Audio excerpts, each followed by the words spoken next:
Welcome back to Matchball Grid. My name is Andre, and today I'm in full control of the volume.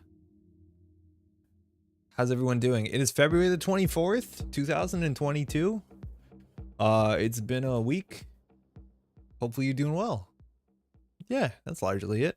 Yo, Alec, how's it going? Evening, Netrunner friends. How's it going? How are you doing? Welcome. Ixron, hey, how's the time off work treating you? Yo, it's been really good so far.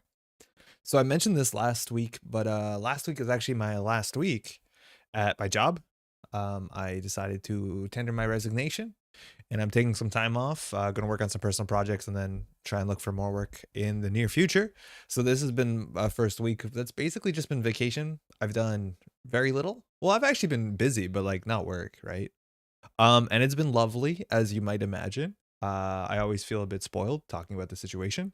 So yeah, don't hate me, hopefully.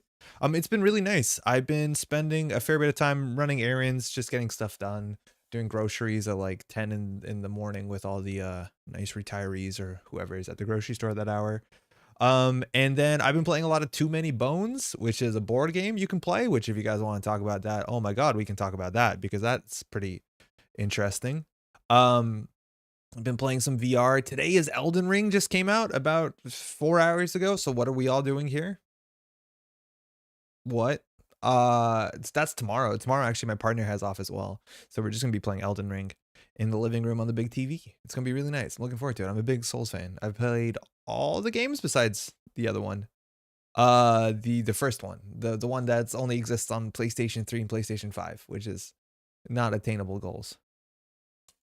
Hey, looking forward to scoops. Yeah, Chris, how's it going? We do have some scoops. We have a card to look at today. We're going to get all scooped out before they release, I'm pretty sure. I think we're going to be 100% scoops, which that's totally fine. That's awesome. Have fun with that. Yo, thank you. It's been really nice so far. I'm wondering how long it's going to take before I feel lost and then I kind of need something to do. I'm really good with that. Like this channel started as a result of being poorly employed. Where I'm pretty good at like at some point being like, I got to do something creative, something that uses my skills, and then I just work on something and then I get sucked into it. That's actually how this channel started. So I'm hoping for the best. Yo, I'm excited for Elden Ring too. Yo, Vincent, you and I both. I'm stoked. Mix of Breath of the Wild, Dark Souls, and Skyrim. I'm not a big Skyrim fan, I'll be honest. I don't understand the Skyrim hype. That being said, I probably outdid it because when I was a teenager, Oblivion was like the game, and like I would sneak out of bed after like lights out at like 3 in the morning to sneak down and just play Oblivion all night. Man, I really enjoyed Oblivion, but it was on PC with a lot of mods, so it's like kind of a different thing. Do you have some new job lineup? No, Chris, I don't. I'm kind of just hoping for the best. No, I don't really have anything lined up, but I'm like I'm not too stressed about it just yet. So I don't know. We'll see how it goes. Yo, Giles. Hello, friends. Hope everyone's having a lovely week. Yo, Pouch, how's it going? Hey, stream. How you doing? Demon Souls? Yeah, Demon Souls is the one. Is it Demon Souls or is it Demons Souls or Demon apostrophe S Souls? Because video games can't figure that out, whether they want things to be possessive or not in any sort of reasonable way. Pouch, week's been going pretty good. Thank you. Yo, name, good evening as well. Aren't PS3s like dirt cheap these days? Yeah, but Ixran, I'd have to find a PlayStation 3, then I have to find a disc. Like at this point, I think I'd be closer to trying to emulate it or run it on a PC than actually play it. But I feel like I'd rather just wait until the PlayStation 5 version shows up on PC someday, or I borrow someone's PlayStation 5. Nero, good evening. How's it going? Did I miss something big? Oh, no, not exactly. We just kind of started. It's just been a week. It's been for me an interesting week because I don't have a job anymore. So it's been okay. Yo, Daijin, how's it going? Good evening. Yo, we're going to be coming to your deck real soon.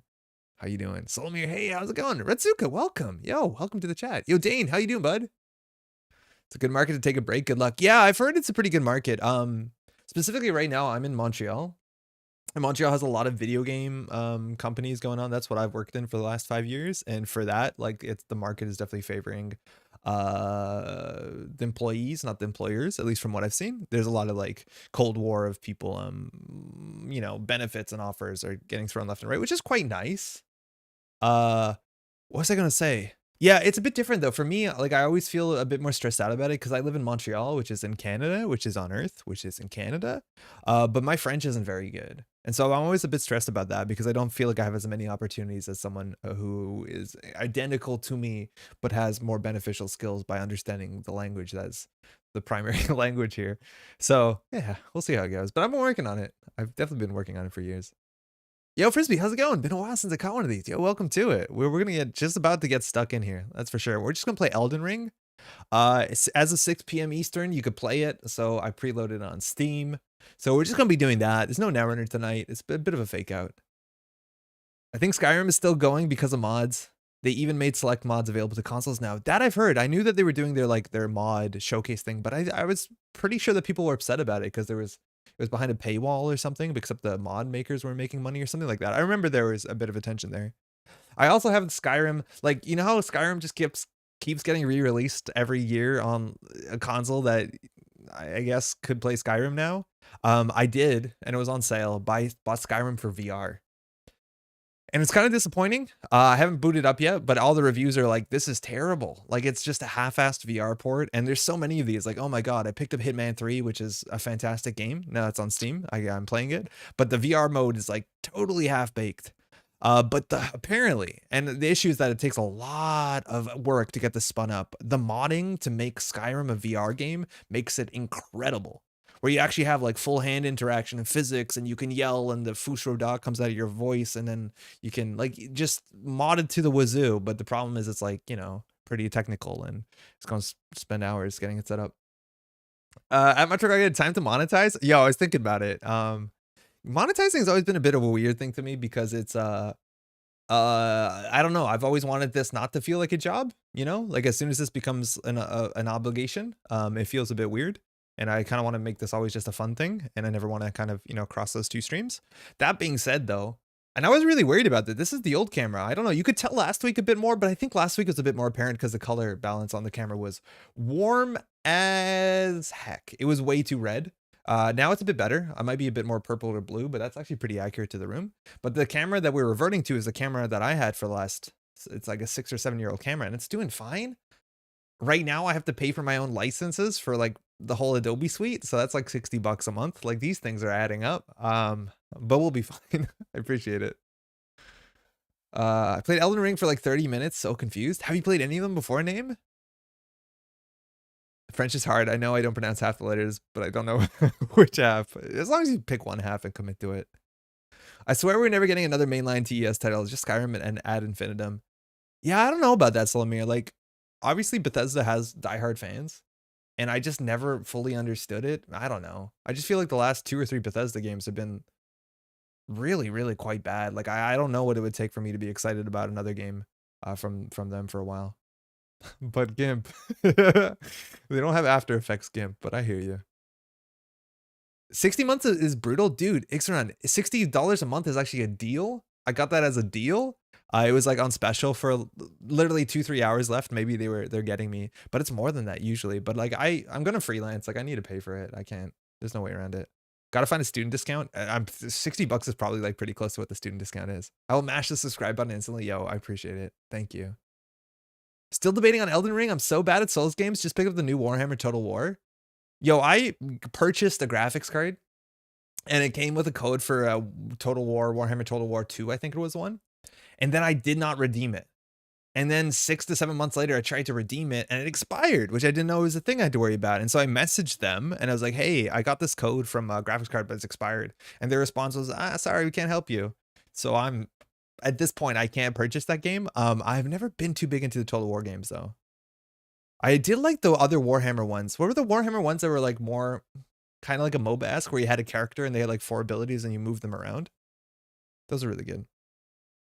I like those a bit. I had no idea there are other Elden Rings. Oh, how long? I don't know if you're goofing with me, but From Software does all the Souls games, and they're very like similar in terms of mechanics. So this is the newest one in that series. So you're looking at like Demon Souls, Dark Souls 2, Dark Souls 3, Sekiro, Bloodborne. I think that's a lot. You should go make it big, making content on Fab. Oh boy. Yo, also, this is like a thing. Yeah, I think it's Dawn of War. Thank you, Alec. That's exactly it. My Fab, like my thoughts on Fab have shifted so, like you ask me every 3 months, what do you think of Flesh and Blood? And my opinion shifts so wildly, which is probably not a good thing in general. But right now, for someone who doesn't have an income, to just think about playing an expensive card game, I'm not gonna do that for a bit.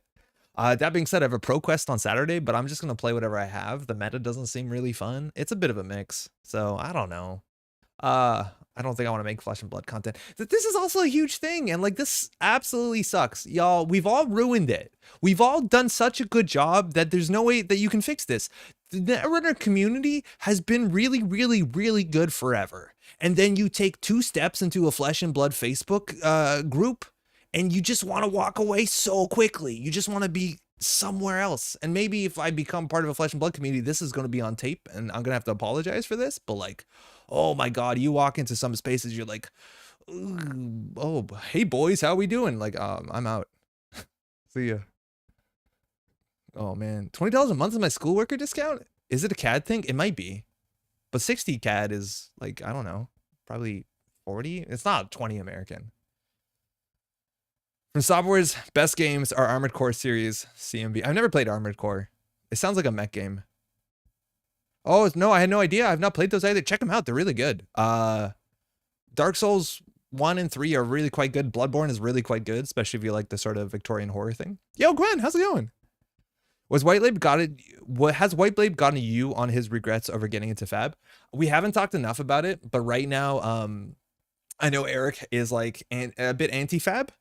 And a lot of it right now is like the modern meta just seems bad. And the last two sets, like, oh my God. So they've been releasing sets regularly. And the set that came out 2 sets ago, there was an issue. And there was one hero that was just too overpowered and they had to make bans. Second set came out, exact same thing. Third set has just come out and it looks like it's the exact same thing, which is really shaking me. But also I know Eric's like, I'm not a meta I want to play in. Maybe I'll get back into it. But like, that's the issue with Flesh and Blood is like the constructed scene where you spend hundreds of dollars for your deck to play at the top tables. That might not be the best way to play this game just in general. Like playing Flesh and Blood as a draft thing, and mind you, I won a draft event 2 weekends ago, never forget. Fantastic. I've been having such a fun time, and that's like, you know, a $15 entry. Like, it's great. You just buy 3 packs. Or like buying the pre-constructed decks and just playing as a board game. Like, it's a really good game. But other parts are a bit, you know, dodgy. Speaking of other games, have you played Reboot? It's unbelievable. I haven't felt how to do about Netrunner since before 2018. Really resonated my local meta. Oh, Reboot, like in Netrunner. Is that the big boy one? Because if so, I have played it a bit on the what's it called? On their like Jinteki.net mirror. I've also played the one where they basically create a deck for you, and that was a huge success with my brother, who used to play Netrunner back in like, you know, the Mumbat era. But he knows the cards and knows the rules, but just, you know, it's a lot of effort to, you know, build stuff and keep up with new cards. To be fair, you went on Facebook. I know. Don't forget Sekiro. Oh, Burden, how's it going? I think Sekiro might be like my favorite or second favorite. What happened to the Arkham Horror content you were talking about a whole while back? So Arkham Horror content, we still have the rig to do it. Like, we still have 2 machines in this room. We have a capture card to bring the machines in. I've done some really good test footage for that. Some issues. Firstly, TTS. I don't know what that looks like right now, but I got some flack, and maybe, I don't know if it's directly at me, but I know Tabletop Simulator has done some really shitty communications, and they've been, you know, kind of being boycotted by a lot of people. So it's kind of hard to be excited to like put TTS content online right now. I don't know how that's resolved. I haven't looked into it, but like that's kind of a problem. But otherwise it's something I'd want to do. That is for sure. Armored Core is a mech combat game. It gets a ton of interlink mechanics and nitty gritty stuff to tweak. I've never been into mechs. I don't know what it is. I don't know why mechs don't get me. I can't stomach the fab cost. Yeah, it can get pretty bad pretty fast. It really can. I hear Marvel Champions is great. Daojin, I'm not a big fan of Marvel Champions, but I've only played the core set. But like, it seemed I have Arkham, so like I didn't want that, which to me just seemed like a diet version of Arkham. That's really good for some people, that's for sure. Some people seems like it's insulting. Like, that's fantastic for a lot of people. We started playing excuse me. We started playing the Lord of the Rings LCG because they rebooted their core set, and that's been really fun too. Retechie.fun. Yeah, that's the one actually. Yeah. Hey, Macaroni. Speaking of Fab Draft, did a crazy Fab Draft sealed thing with the latest Everfest packs. It was actually super cool. Oh, how'd you do that? The new set is like not a booster set. It's like here's extra card set. So it's not something you can draft, but I think you could do it if you just, everyone gets like extra ones of those on top of their draft or whatever. Elden Ring crashes on startup, so I am here. Ocean, that is the crowd that we are excited to have this evening. Tomorrow for me is all Elden Ring all day. So I'm sorry about that. I know the PC version has been running so well.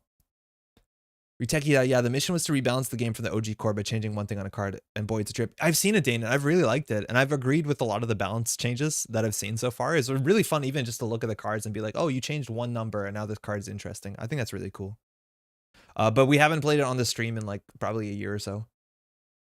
Oh, speaking of playing on the stream, Pat and I can't confirm exactly what date it's going to be. It's probably going to be not this weekend, but next weekend. But Pat and I should be returning to the stream probably next weekend. I need to talk to Ellie to play some draft of World Breakers because their Kickstarter starts, I think, in like, well, it's like 6 days. Actually, it's shorter. It's a short month, right? So it's the 24th, so in like 5 days. So we'll be trying to do that. I'll keep you posted. We'll let you know next week again, but yeah, something like that.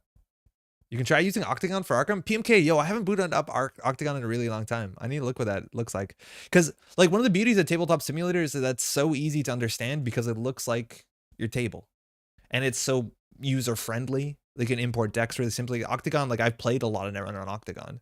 I've played probably an equal amount of Octagon than I did have Jinteki.net, if you'd believe that.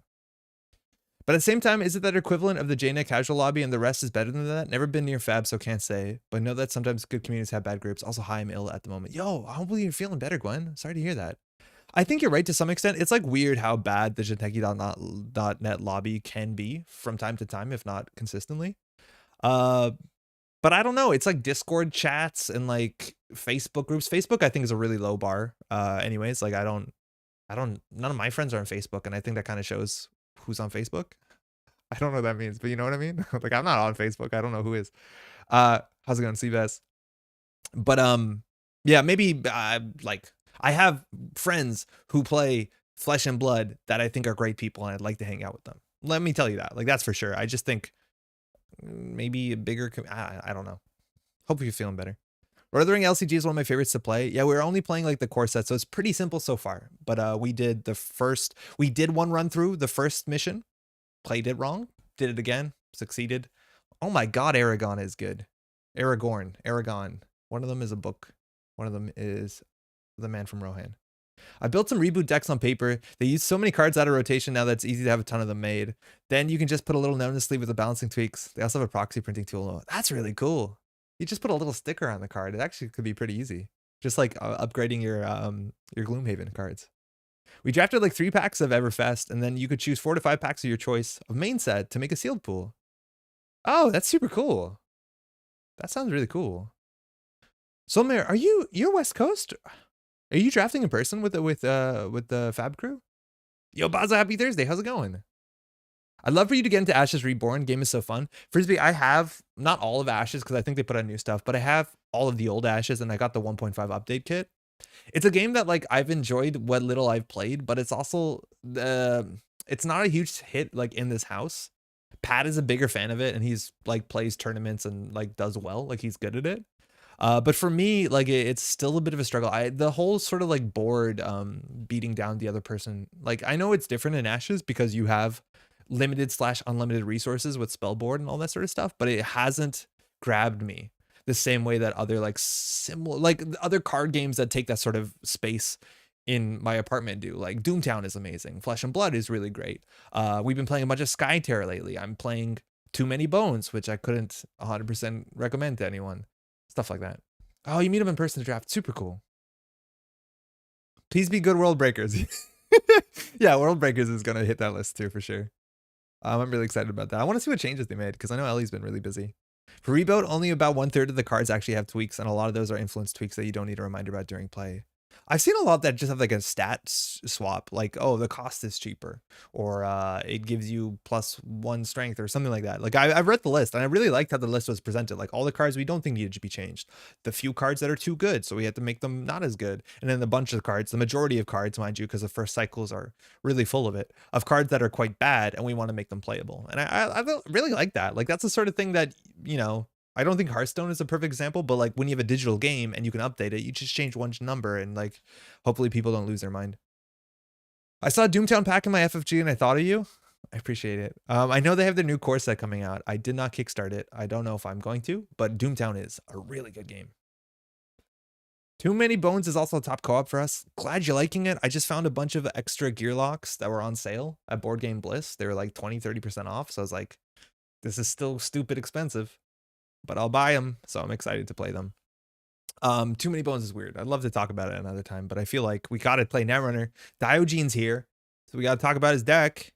This is Tax Agency. It's the deck list of the week. Okay, so first thing first, you might be looking at this and you might not understand what happened here, so let me elucidate. This is Diogene. Diogene is from my local meta. I've had the absolute tag and bag deck. I've had the absolute pleasure of meeting Diogene in person. The last time we had an in-person Netrunner event. Really nice guy. He's pretty prolific. If you've been on Netrunner DB, writing up a lot of deck lists, giving credit to a lot of people.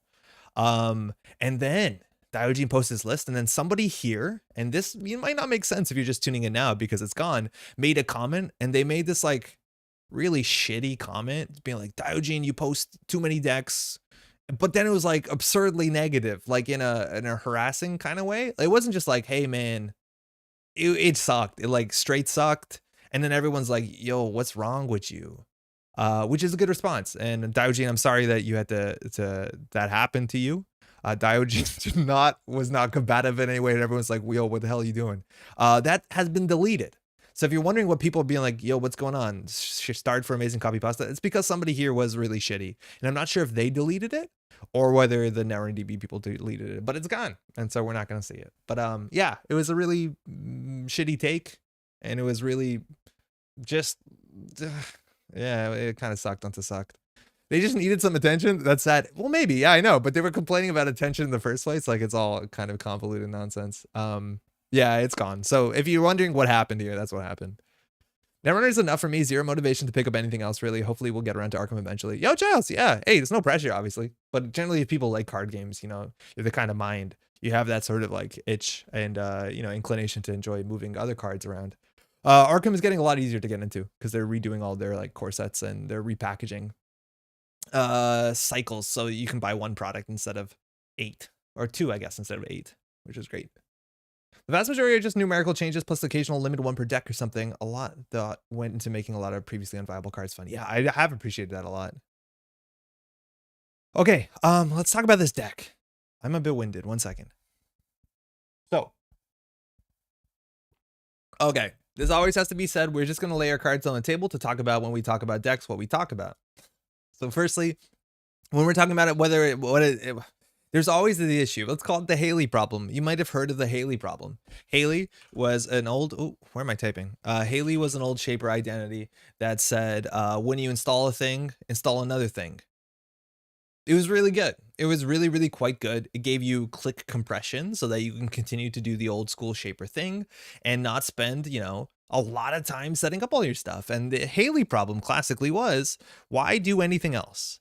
Right? Like you play your Street Hawk deck, and then somebody you basically would find out, as cool as this deck is, that you could draw a card, that sort of tempo that you got, the free card draw you got, is basically canceled out by the fact that if you played Haley, you'd be betting. So there's so many decks that we classically played on this channel, shaper decks. I heard this is the ETF problem. Town Drunk, how's it going? That's another good way of looking at it. But the difference was there was no reason to play anything else in HB for a really long time. So that problem actually showed up a lot less. Well, yeah, I think we both agree. But engineering the future, another issue is like, why play any other HB when you could play this, right? So why I'm taking that back to Spark is when we're talking about this deck and talking about like, is this the best? Like, Spark to me falls into the Haley and the ETF issue 10 out of 10 times, which is why I'm not very excited to play Spark. We're going to be playing a bunch of Spark today. But the thing what the Spark does inherently is that it makes the runner lose credits, which sounds like a really powerful effect. The first time each turn, so that can be your turn and the runner's turn, that you res a card, they lose a credit. Okay, so how many advertisements are we resing in a game? I honestly don't know. I feel like if you res 10 advertisements, that's actually pretty high. So maybe they lose 8 to 10 credits throughout the game if you're lucky. Also, you have to sometimes pre-res things on your turn. Sometimes that's clumsy. There's also a lot of times where you'll be resing multiple things in the same turn, so you don't get the value from it. So you have to kind of figure out how this works. But what I wanted to point out is the fact, and this we'll talk about later because somebody else actually did a write-up talking about Spark and hit a lot of these same points, is that it's really hard for me to consider wanting to play Spark Agency that can tax out a couple credits compared to something like Controlling the Message, right? Yeah, Diogene, Greasy Thumb did a nice analysis of Spark. Exactly. And I agree with a lot of their points. We're going to check out their deck too. But now you compare this to Controlling the Message. And while Controlling the Message does have 12 influence, which is definitely a hit here, if the runner trashes a card, they have to do Trace 4, take a tag. Now, the thing when you're playing Spark, you're probably putting a lot of cards on the table because a lot of your advertisements are, in fact, assets. So you are going to be playing, you know, a dozen assets or whatnot. But Controlling the Message basically lets you put a bunch of assets on the table, but gives a stronger financial tax to the runner than Spark ever could. If the Controlling the Message trigger fires once, they have to spend 2 credits and a click. That's like 2 to 4 credits, right? So every trigger of Controlling the Message is like 4 triggers of Spark. And the thing is that in controlling the message, you don't have to play advertisements. You can play whatever the heck you want. And generally that's quite good. Now, if they go tag me, controlling the message isn't a valuable identity, well, Spark technically is. But if they're going tag me, like they're probably going to lose the game pretty quickly. Hopefully, at least the way that we built this deck, that's the case. So that's kind of the issue with Spark Agency as a whole. It does something that's very similar to what the other ID can do, but the other ID is like leagues better. So when we're talking about Spark Agency as a competitive deck, that's one of the biggest hurdles, and it's never climbed over that because it's the engineering of the future is the Haley problem, right? But that doesn't mean that Spark isn't fun. The fact that this building has a haircut is pretty wild. What's wild too is that it's a world's wide reach. That's really funny. That's a cool word. But the fact that, like, you know, so much styling and branding went into the haircut to this building, but then you look at the logo and the logo is really quite bad. It's very, very quite bad. I played CTM. Ideally, CTM wins against Tag Me if they played into the ID. Yeah, Retsuga, exactly. This seems better in Kate problem. Yeah, I was never better into. I never bought into the better into Kate. Better into Haley I bought into because it was very, very, very obvious. Macaroni says, sorry, you got flamed out, Gene. They suck and you rule. Let's do it. Yo, hey, Sengren. I wish Midnight Sun was out already. I want to be looking at other games as much as I am. Yo, I feel you. You playing Elden Ring, man? Keep doing your thing, Dow Gene. Love your list. Hell yeah. Spark used to have some great tools that helped it out. Parallel, yeah, I guess we did lose a couple advertisements. I think the only one I can really think of is the zero cost upgrade, which I actually thought was a really cute card and I wish was in the core set. Why is that logo bad? Hi, by the way. Cookouts, how's it going? It's like just 2 letters. This looks like somebody made it in paint. Like this looks like, you know, a really bad high school like branding class or something. Like it's it looks like Arial, no, whatever, the serif font with a line on it. Like this is immemorable. None of the things too, like generally the logo is meant to induce, is that the right word? But like make you think about what they do or any sort of feeling associated with the brand. It's a circle with 2 lines in it. And that's, I don't know. It seems incredibly different from how, you know, wild the hair is. That's a product placement. Yeah. Yeah, that's the one. Okay, so let's talk about the deck. This is a tag me deck. It wants to kill the runner. Basically, the idea is that we want to get a credit differential so that we can hit with a hard-hitting news, and hopefully they can't clear 2 of the tags, or they can't clear 3 of the tags, excuse me, and then we hit them with a boom and they die.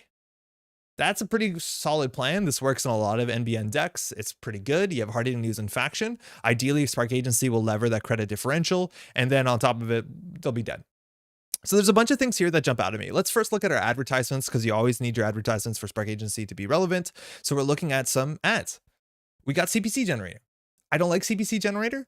Cool thing about CPC generator is it's an advertisement that you can easily res at 0 on your turn, and you want it to be res on your turn because you want it to be res when the runner starts their turn.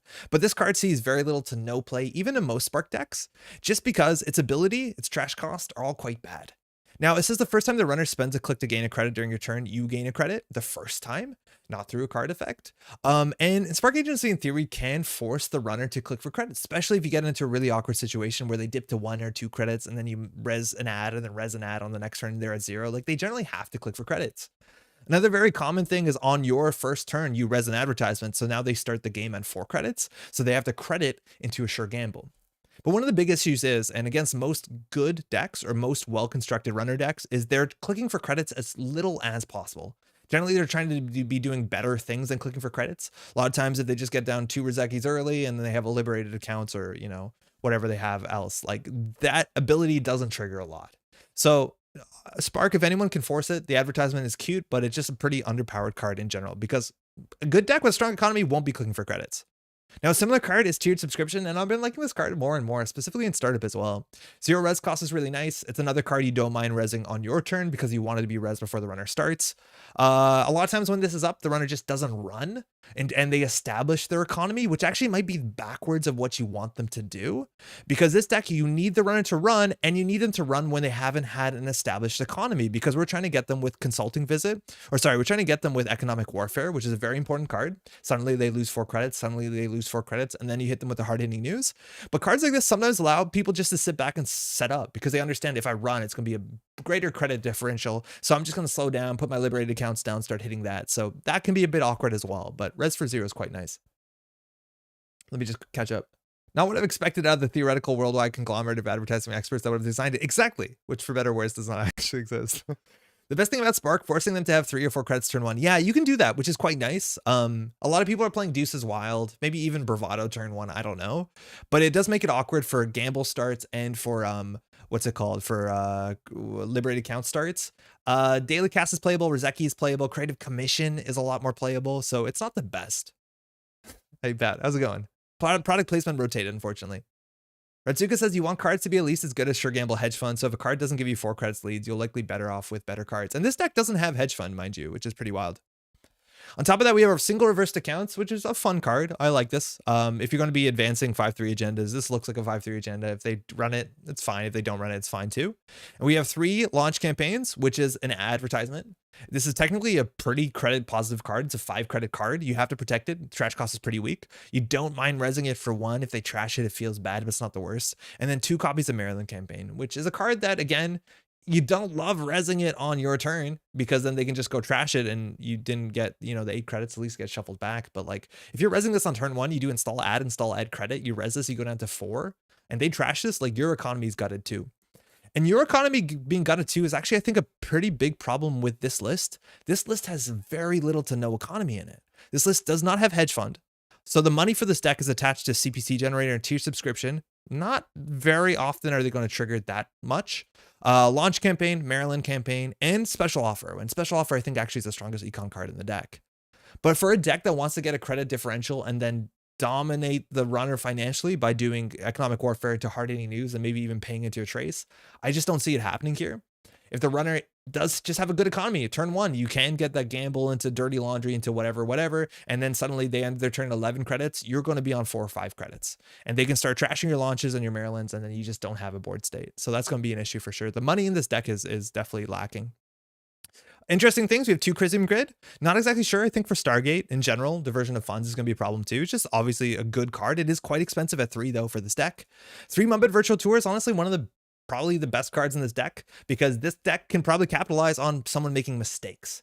And that's where cards like tier subscription sometimes, like this feels like a better card than a lot of the sub par assets advertisements that show up in this deck, right? Like this, they lose 1 and then maybe it gets a credit. This is a 4 credit, you know, swing. This is sometimes, well, almost always a 5 credit swing. So the cards like this actually look better than a lot of advertisements in the deck, which is interesting. But this is a card that I actually really like because, again, this deck can capitalize. I think the only way it's going to capitalize on an opponent that has a robust economy is that if they misstep. And you actually can make a lot of things where they could misstep into this, where they run through a special offer when you're on low credits. They lose a credit because you res this. Suddenly you gain 5 credits. Then they hit a Mumbet Virtual Tour. There's a chance that you can catch people off guard. And I think that's the best thing that this deck has going for it right now. Would a public trail be good here to boom the runner for clearing only 3 tags? Public trail they need to run. So if they have 3 tags, it's unlikely they're going to run that same turn. But public trail is still a good card. There really isn't much trash debate runs in this. No, there really isn't. And maybe you'd want things like a Mumbet Virtual Tour on top of a daily quest. Like you could do some stuff to get the credit differential. The assets are theoretically stronger long-term, but MVT makes you win fast and gives little time to react, while long-term gives the runner time to make game plan. Yeah. So there's not a lot that you need to run. Another thing that's interesting, and you don't see this, even in Weyland decks, you don't see this a lot, is 3 copies of Consulting Visit. Now, they don't cost any influence because we do have enough Weyland cards, but Consulting Visit is generally you don't play as a 3 of because it's actually a pretty expensive and a pretty dead card. We've talked about how this deck probably doesn't have a robust economy. It doesn't look like it. And you only have 1 real target with this card in your deck, and that's hard-hitting news. Consulting Visit into hard-hitting news is very expensive. It's 2 clicks and 5 credits and then a trace on top of that. Like Consulting Visit makes things so expensive because not only do you have to pay an extra 2 credits, but you also have to pay an extra click. That's worth like a 3 to 4 credit swing. So you're basically making your hard-hitting news cost akin to 7. Now, of course, you can find your hard-hitting news, but I'd argue that it's probably better to run fewer of these. Mind you, you can consult visiting for boom. Consulting Visit for boom is obviously very important. I need to make that very obvious as well, but you need 6 credits after that turn that you consulted for hard-hitting. But the big thing is a lot of people will not play 3 Consulting Visit because it's not a card you want in your opening hand. You generally just want more economy and or more card draw to get to your pieces and be able to leverage the win condition as opposed to just being able to technically access it. Archive Memories is really cute. Again, there's no hedge funds. Preemptive, I'm not a big believer in. I feel like if this game gets to the mid game and all its cards are trashed, you don't really want to recur anything. In fact, you want to leave boom inside your archives for Archive Memories, but this card is not going to give you, I think, what you need against 2 Rozekis on turn 2. Finally, adblitz. Adblitz is a wild card. I'm not a big fan of adblitz just because it's a way clumsier than it looks. I like adblitz a bit more in this deck because it has a lot of zero cost advertisements. But basically, as a double, you have to pay X, and X is up to the amount of advertisements in archives and or HQ, I guess. And you can install, but then you have to res them, which is really awkward because in Spark, you want to res one asset a turn, one advertisement a turn, mind you. So this, you can res 6 advertisements. They don't lose 6 credits, which is a bit obnoxious. There's go buy some diesel in the background. There's an Eve campaign. That's really cute. But this is really, really expensive, right? Like if you want to do this for 2 Maryland campaigns, like you're paying at a minimum a double and you're paying what? 2, 4, 6 credits. CPC generators, you're paying 1 to res them. It's cool that they come back and maybe you can have this huge swing where suddenly like, oh, I dealt with the board state. Another reason why maybe preemptive action doesn't work. And then suddenly you add blitz out the board and then it'd be like, what happened? And now they run and you get 3 credits from tiered subscription, or they click for credits, CPC generators work. I feel like that might be a bit of a Hanukkah land kind of situation. But it's a very, very, very expensive card, and it's weird how a card that so clearly works in advertisements is a strong non-bow with the Spark agency ability. Yeah, Running Path says ad blitz feels like a non-bow for Spark. It's really sad how that kind of lined up. If this didn't force you to res it, it would be a very, very powerful card though. Oh, there's a turn park in there. My screen is a bit blurry. I thought it was 3 tool booth. It's only 3 tool booth, and actually this is also really interesting too. This deck, if they can't land the combo of getting an economic lead, which I'm doubtful against runners with strong economies, they have to actually score out. And the only end the run ice here, and mind you, end the run is not always necessary if you can get the credit differential, is we have to score behind a toll booth. I do not see how this deck can possibly res a toll booth, let alone 2 toll booths, and threaten an economic warfare into hard-hitting news, into consulting visit. Like, I just don't see it. I don't think there's enough economy in the deck. 3 toll booths is a lot. You're going to have, when you say 3, you're basically saying, I want one in my opening hand. This is so expensive for this deck when this deck wants to use its money to win off of a hard-hitting news. So I don't see it. I think a lot of these sort of decks will play a single toll booth, like a CTM deck, maybe 1 or 2, and they have more control about when they draw it with things like Daily Business Show, but that will be their scoring remote once they've established a board state. And I don't know if we're going to get there. We have 3 pop-up windows, which is really nice. It's a fun card. It's good in this deck because it's advertisement. You res it for 0. And we have special offers, which again, I think can very easily manufacture a misplay from the opponent where they run when you have only 4 credits and suddenly you're on 8 and they're, it's a 5 credit swing on a card. It's fine. But then there's some other interesting things where we don't have any barriers and we don't have any, sentries in this deck. And I think you really need a really good reason not to be running those kinds of ice. As soon as you just put a vanilla in this deck list, you're forcing your opponent to find their paperclip or fracture du jour and install it, which is, going to do more damage financially to them than a CPC generator or a tiered subscription. Like, they have to go get it, they have to put it on the table, and they have to pay to use it. That is more financial damage than a Mumbed Virtual Tour. So you need a really good reason not to play, like, I don't know, an IP block is really fine. A ping is fine. A vanilla would be fantastic. Like, all those things are fine. Same thing when it comes to just like a cheap code gate. Maybe a white space is even good enough for this deck because it leverages the credit differential in a way you'd want. Sentries, I think you could easily play something like, even a Tithe would be okay, but probably just a Turnpike, which is a tag and a credit differential thing. Like, I think there's a lot of really good ice you could put in this list. Because if we don't have our game plan here, which I'm a bit dubious because our economic, pressure might not get there, we have to score out. We have to score out a lot. So it's going to be a bit difficult. There's a funky combo with ad blitz, pop-up, and traffic analyzer, but I do it manually. It's so painful. I think I've seen that happen. And ad blitz was like, and specifically, I think Spark, but ad blitz we saw get absolutely broken in some different format tournaments where they had to end up banning things. I love Hanukkah land. Gotta light all the right candles to make it work. Yo, exactly, guy. You need 7 in a row. 7 nights. Let me just catch up. What's a Turnpike substitute? You can still play Turnpike. Turnpike is a legal card. I saw someone using Consulting Visit to find and play a hedge fund a few months back on JNet. Horrifying. Yeah, you got to watch out for things like that. Like, even Consulting Visit I've seen people do Consulting Visit for economic warfare. And so you're spending 2 clicks and 2 credits for them to lose 4 credits. So if all you care about is credit differential, that's pretty bad because now you have less money for the hard-hitting news trace. Now, admittedly, sometimes that is the right play because if you economic warfare someone down from 4 to 0, then it's very unlikely for them to be able to clear all the tags with, and so that the boom sticks. But there's so many issues here. Like, if you have to, it's hard. Also, and this is just a problem, not that a lot of people are playing it, but like these sort of decks do just inherently struggle to Shaper or anybody who has misdirection. That's always just going to be a problem for you, but we'll see how it goes. I think I want Divert Power to fund the big ice. Divert Power is really cool. You could play Hydras. And there's another deck list that we'll talk about in a second, but Greasy Thumb put this deck list together, and they explained, I think, a lot of the same issues that we just brought up here. Firstly, like, why not play CTM? And Greasy Thumb has a couple things to say, but this list I actually, I'd be more excited to play. I think this might have a bit more legs against more matchups. And I think we'll have even if they have a stronger economy, you'll still have, I think, a bit of a more cogent game plan. So we'll get to this, but we'll definitely start here because I totally think this deck can win games. Special offer into Mumbad Virtual Tour. Someone can misplay so hard into this. If they don't have a strong economy and they run, like, game over. But that just kind of happens whenever you play Economic Warfare, Hard-Hitting News. Amani Sanai, so fun to play. I think actually Amani Sanai is a mistype, and this is meant to be, if I've read the write-up right, this is meant to be a Sands City grid, which is great. It was Ocarina. Yeah, you're right. Thanos, it was Ocarina because of what's it called? The ad agenda that nobody plays. Shrek Net, how's it going? I will never stop smiling at the fact that they addressed Wizard, the card rotating by murdering Wizard, the character. I know. That's a legacy world building. Well, he rotated. He's probably not coming back. Andy though, who knows? Yeah, Deferred Power is cute, but I'm excited to see how this goes. Again, there's a lot of things when it comes with Spark. There's a lot of things you could change. I haven't ever actually played CPC Generator. There's a bunch of also like fun Spark-esque cards I've never played, like what's it called? Free Lunch. And I do want to say my least favorite thing about Spark by a mile is the fact that it is a relevant trigger on every single paid ability window on every turn. That sucks. That is, I just think, horrible, not horrible design, but it's just such awkward design.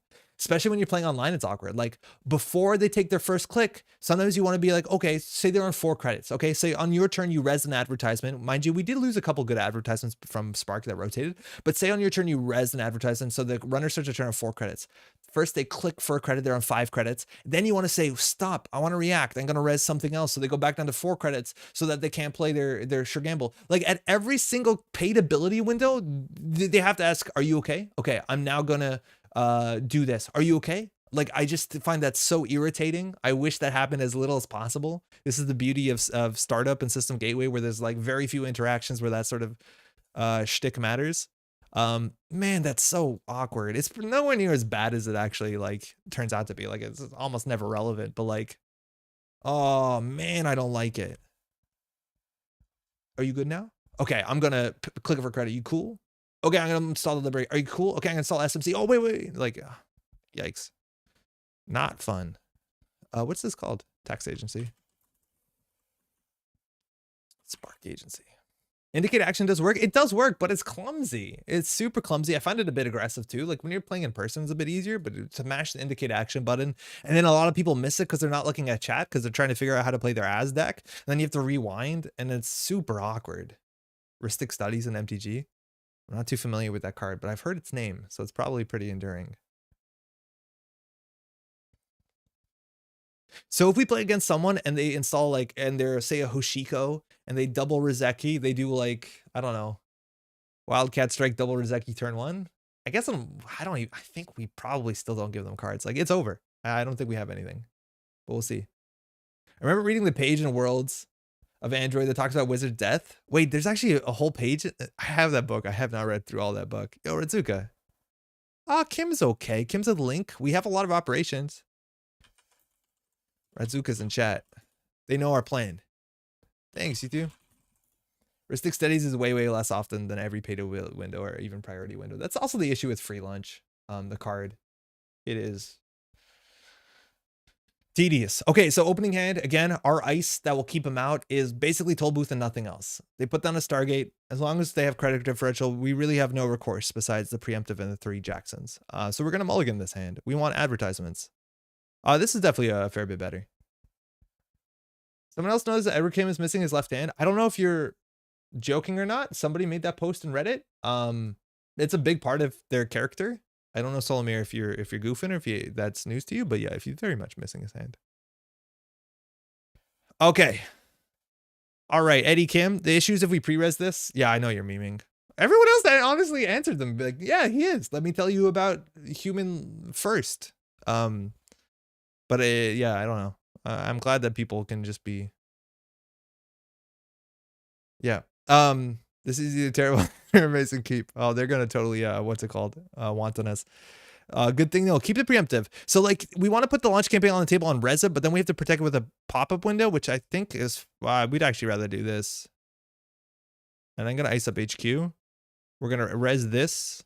So if they run it, like we lose 6 credits. Plus what we invested. Like it's not great. Somehow I've never noticed that. Spooky, how's it going? Oh, peace. Like it's over. Like we can't do anything. There's 17 credits on turn 1. Like what do we do? They're on okay. Like they're on 20. How? We have at least we can afford toll booth now, but they're well. Suspicious they were an Operation Combo deck. Yeah, I know, right? Like now I think we have no game. Like this economic warfare is not gonna do a lot when they have 21 credits on turn 1. He's seen worse. He's seen much worse. Frank, how's it going? Draw? Oh, we have a chance. I think we probably click for a creditor last click. No, we'll draw for an advertisement. Yikes. Oh, that's not what we wanted to do. Actually, is it?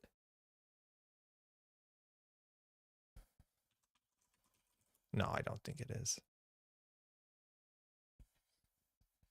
Yeah, I'm not fearing the Kim so much. Like, we definitely want to ice up HQ a bit more than normal.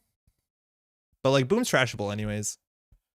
We have Archive, which is technically trashable. Like, fuck. At least they're not drawing for breakers, so we can jam this on the table.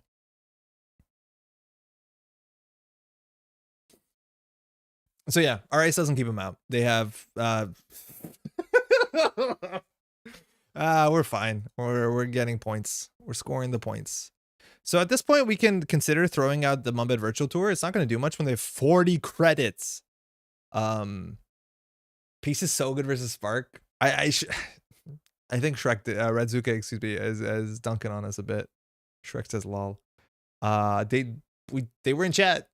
They saw what we were talking about. Trash launch campaign for 2. Yeah. I don't know what you imp in ice, I guess, because you can trash an operation. You have infinite money.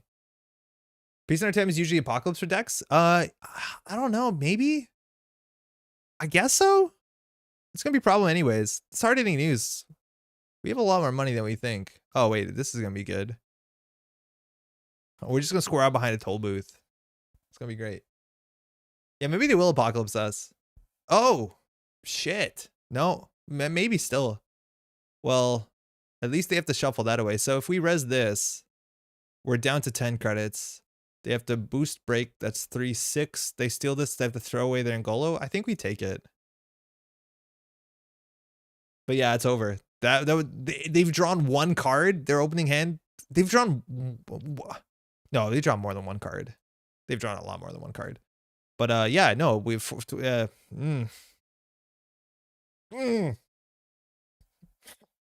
This is bad. Oh, they imped it. Of course they imped it. What am I thinking? I thought they were gonna shuffle this shit away.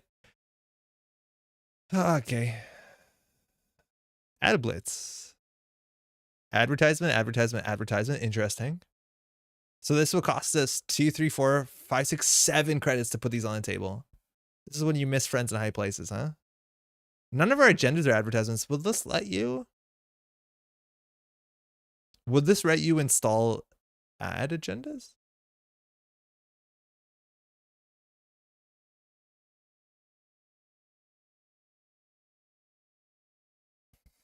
I don't know. You can't res agendas, that's for sure. Friday chip, okay. Infinite imp. It's gonna be an issue. Remember, we have 3 points in archives. It does. Yeah, you just don't res sick. Okay, so we can score this out, which helps. This is all cards, so even if they end up imping, it's fine. We're on game point, so now they have to advance around everything we advance, which is only agendas and a single, what's it called? Reversed accounts. The ad blitz feels like we just cannot, like, as soon as we do that, we're bankrupt. At least now their imps are a bit harder. Because if they take a tag, the first card that they destroy, even if it's not installed. So if they imp here, they take a tag.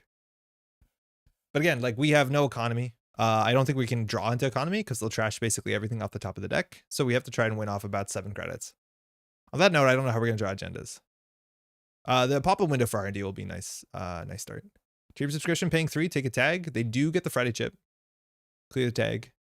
Like this is basically CTM, and you see how it's going to do a lot more than Spark is. Consulting visit? Nope.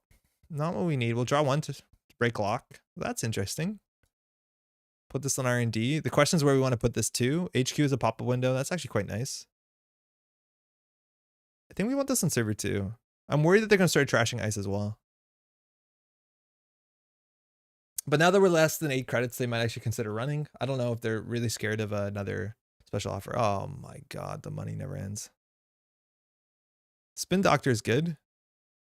I'm going to put into a new remote because I want to get something behind here. Archive Memories is nice too. We're going to keep this in hand. We actually might want to just preemptive back into agendas. Yeah. Because we threw out the ad blitz. So we'll bring back in the tiered subscription probably. The Maryland is a bit more resilient. And I think we're going to put in another advertisement. They're around 21 credits. Let's see if they dry up. Run this. We are going to shuffle back into the agenda. And I think the MVT, they have to trash it, which is kind of nice. Protects R&D as well because it forces the AR enhanced. It's either economic warfare. Probably economic warfare, honestly. We have 2 more MVTs in the deck. Or 1 more, I think. Oh, no, full 3. All right, so far they've lost 2 credits.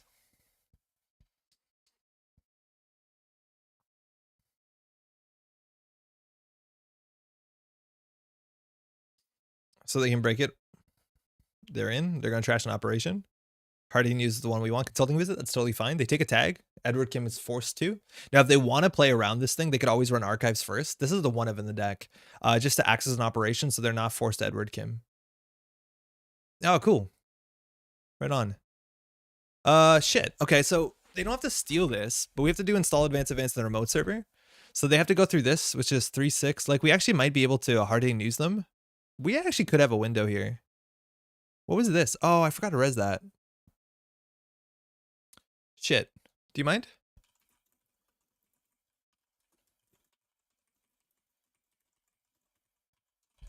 I forgot to res this, which will rob them a credit and it'll give us 1 credit.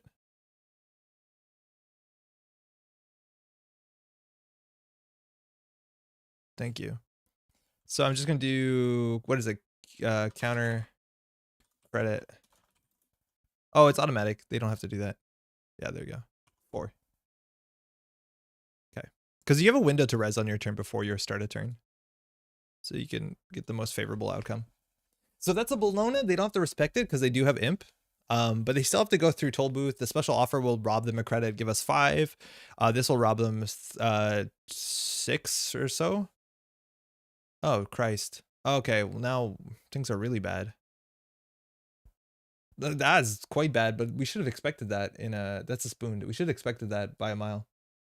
You didn't actually add 2 credits to your pool? Really? Oh, you're right. Thank you. I hope that doesn't change your mind here. Now they have to break this. Yeah, thank you. I forgot. I just put 4 here and didn't take the money. Okay, they're going to take a tag because they trashed the thing. And they're not going to steal this. They're going to trash it, which is fine for them. And they have all the money on consume, so I don't think actually we're going to catch up to them. Yeah, 13 credits. We're close to parity, but like now we have no scoring remote. Like I don't know what to do here.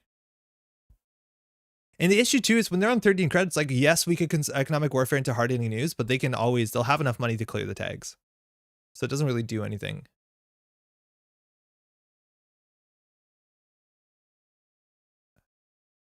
Do we do it? No, they also have a link. I don't even think we can do it. Like we click for a credit here, which is really bad. We probably should have drawn earlier in that turn. This is again, another thing is like their stack is not going to need to click for credit. This is basically a blank card minus the fact that they lost a credit. But a lot of decks do not click for credits, or they should as little as possible. But the consume engine is going to pull us apart for sure. That's it's a bit better than clicking for credits, wouldn't you say? This finishes. Oh my God. We need another ice. Like, this is where having just, you know, a wraparound would be sick. Like, just an any end the run barrier, because the Angolo gets awkward. But all we have is toll booths. It's code gates and special offers. They clear EWHHN. It can help make a feature where they're broke. It'll help make a feature when we're broke. They're going to be less broke because they can always run. They have the consume imp economy engine. We have nothing. Like, we have no way to make money. We are not going to have more than this. Yeah, they're okay. That's fine.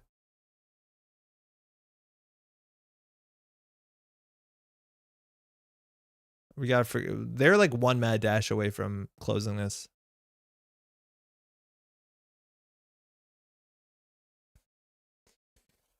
Yeah. Like, I thought we are gonna play against a runner with strong economy. This is ridiculous. This is mostly economy. We've had, I think, 3 or 4 triggers. Degree mill from HQ. So now they could mad dash if there's a last card in archives and win. Because they have 4 cards. But if they trash this, they take a tag. They can always refuse to steal it because it's an additional cost. They're imping in. So they're going to take a tag.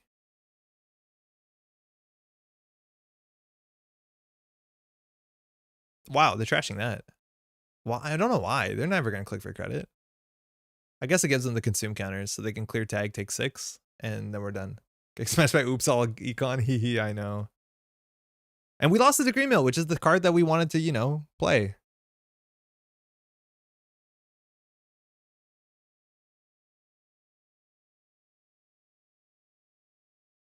And the thing is, like, all these cards that we're putting out are giving them consume counters.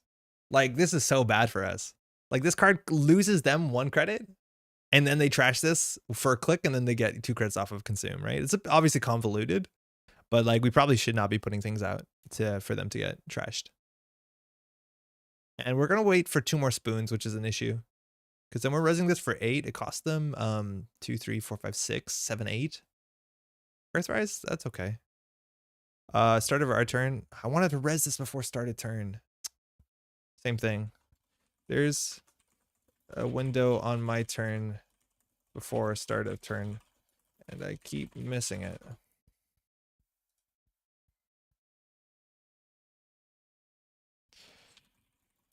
Counter credit 4. Okay, Crisium. Honestly, it doesn't do much.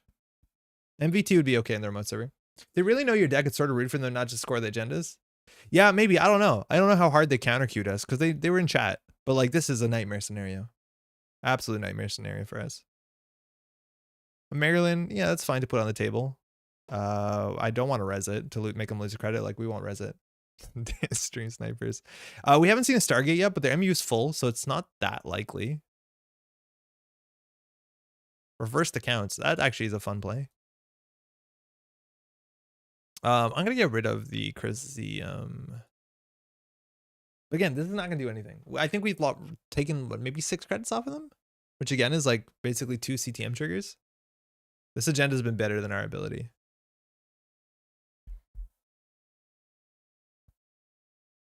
Yeah, it's tricky. It's really hard. There's a chisel. Oh, this is so bad. We have a third of our ice is 0 strength. I feel like this is a nightmare. Like, absolutely ridiculously counter queued. They're gonna get a tag though from trashing something. They're gonna hit the boom. Okay. Edward Kim trashes that. It saves you credit but forces your hand. So you lose the Edward Kim ability. They still have imp for days. Like, do we purge? Not really, because then they can just go trash something and get a counter back. Ad Blitz will be fun. I've thrown out Ad Blitz. Maybe at this point we should have considered keeping it. No, you're not scared, Ritsuka. You have 15 credits. You'll be fine. But the Ad Blitz, like, we can't afford. If we Ad Blitz, like, we're bankrupt. We're going to be on 6 credits. They just trash everything. They just go trash, trash, trash, trash, trash. And then we have nothing. And they have 7 consume counters. Right? Like, we can't Ad Blitz. Ad Blitzing the pop-up windows would actually be the best. Not Ad Blitzing the assets. But just mad dash. Just win.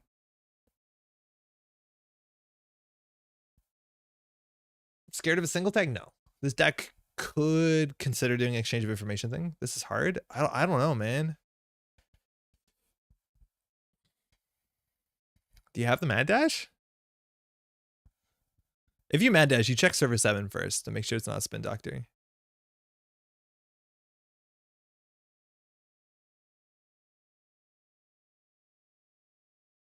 They're going back in. Okay.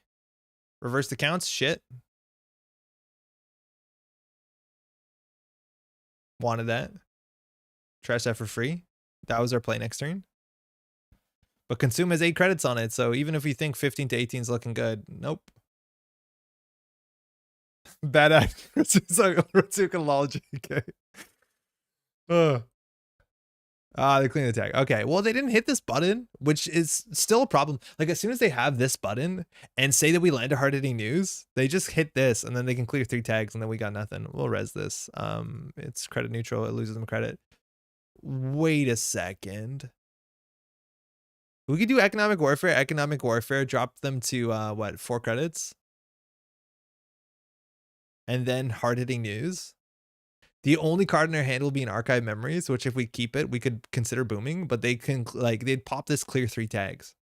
Yeah, I think this is our only window. They should have just popped this, but even here, they're fine. Like, now we've thrown out everything, and they can just hit this button, clear 3 tags. Purge? Ian, how's it going? I don't know if we can purge. Maybe? But, like, purging doesn't buy too much, right? Like, purging would lose this money, that's for sure. But I feel like if we purge, they're just going to keep rolling on us because the Friday chip engine, we can't stop it. Yeah, the thing is that they're not going to run HQ. If they have to hit this clear 3 tags, they're not going to run this, but that would technically be the right play. Yeah. Okay. They know every card in our deck that we have to win off has to be double advanced. So, like, now everything else in our deck that has to be double advanced is agendas. And below it has blank text because of Imp Friday chip. So here we could consider purging, honestly, and that actually force them to trash something, but they basically just trashed this. We do not make more money than you. We have made 19 credits in the whole game. They're spending their money. I guess we made 8 credits because of the toll booth, but like, they just trashed this in its back. Like, I don't want to purge this.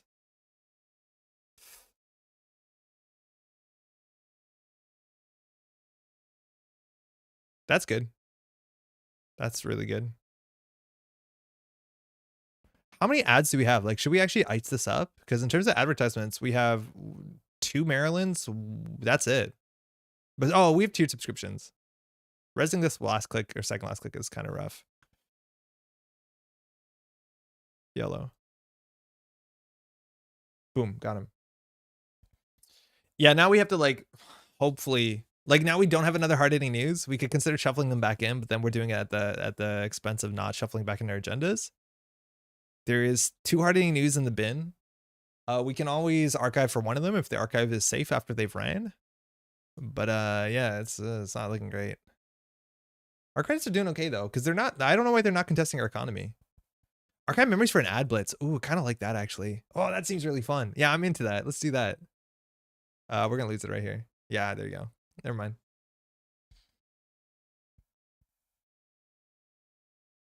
Two tags? Wait, what happened? CTM is why I deleted my Kim deck. You can always run archives first. Turns off Kim ability.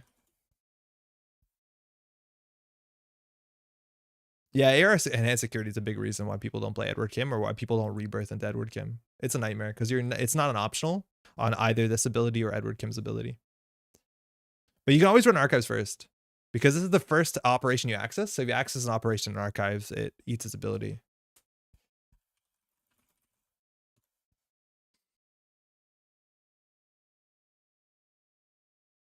Yeah, it would have been lit. I agree. It would have been sick.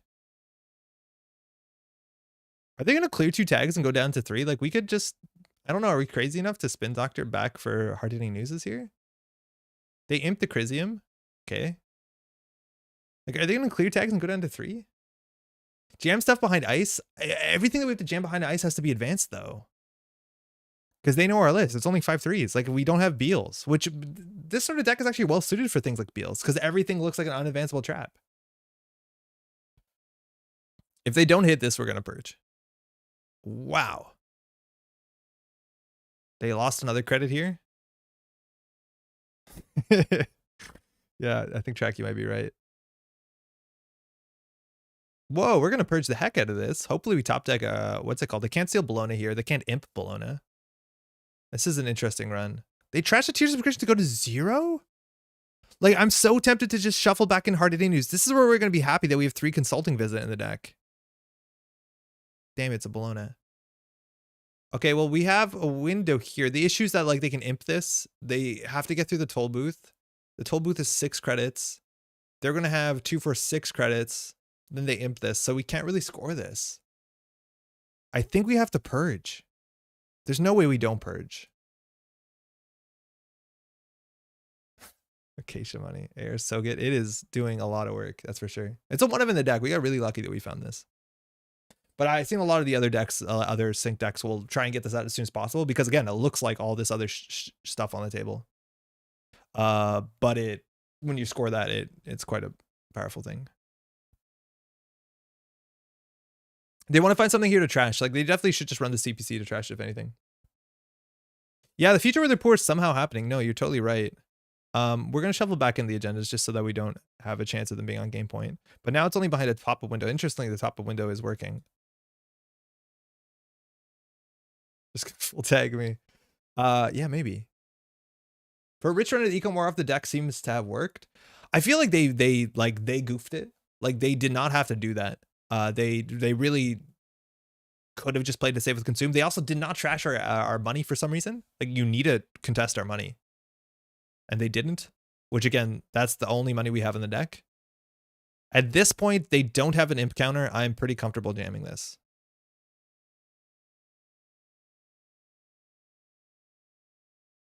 Kind of need to know Boom would stay down. It stayed down. They got the archive. So what do they have? They have to have like an overclock into an imp or something because they can't likely get through the toll booth and steal the Bologna. So the fact that they didn't trash last turn to threaten the Friday chip is a pretty big deal. They also ran last turn once, which gave us a credit. Or no, they ran twice. They ran HQ archives, excuse me. Yeah, so I think you need to keep this engine rolling because your economy is all tied into trashing stuff. But unfortunately, the AR hand security has been a really big deal and has stopped that engine a wee bit. But yeah, I think they mismanaged their economy a wee bit.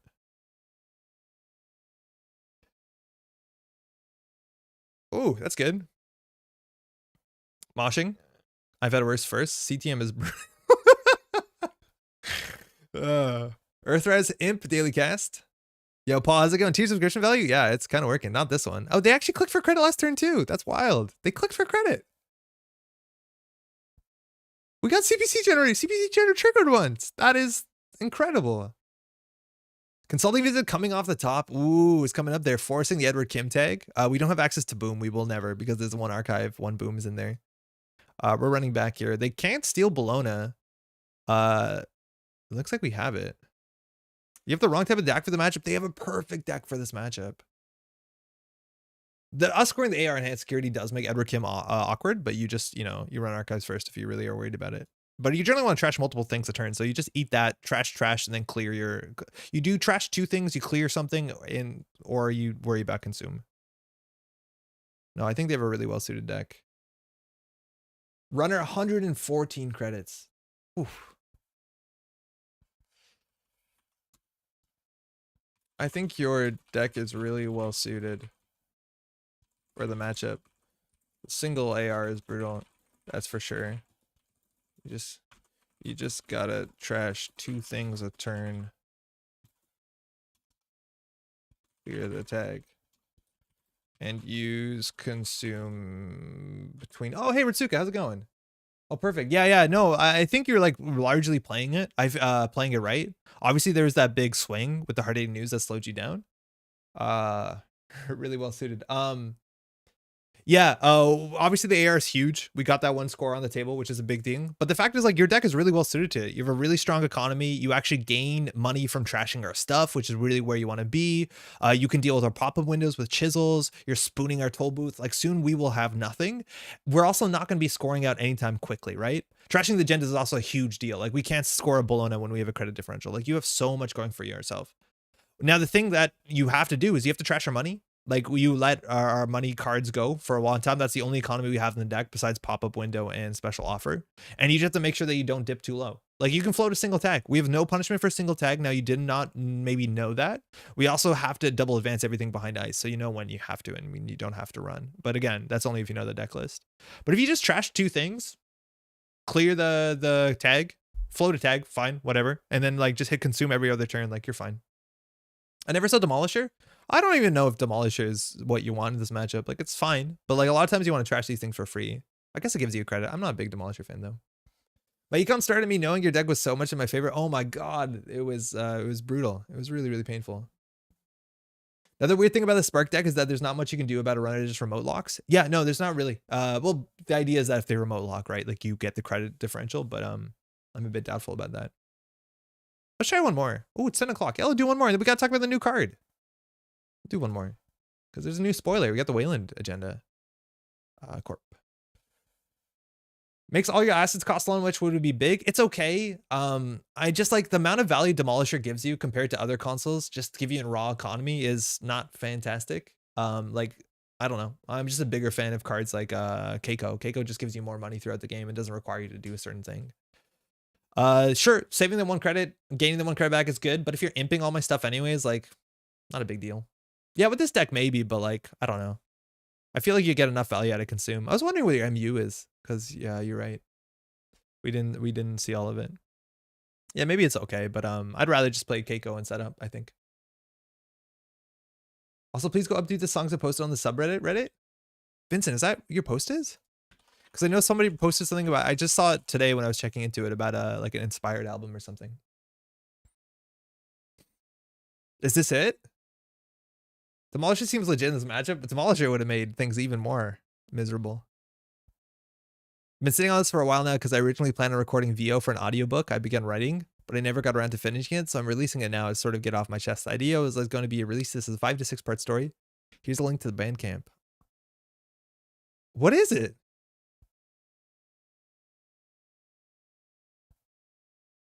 I'm going to check this out. I can't really easily do it on stream because the audio is looped in a weird way that I'm not going to be able to hear it off the top. But what can you describe? Because people are going to see this. Ah, Sunny. That's probably not a good matchup. She's going to be a bit slow, but she's also like a deck that really will establish like data foldings, Rizekis, and then we really have to rush it. Opening hand, like, fine. She probably still doesn't click for credits. We'll keep this. Keiko's a weird comparison because you have to play companions, but the companions are really good. Like with a single companion, that's like 2 credits a turn. Like Puemo is good in every deck.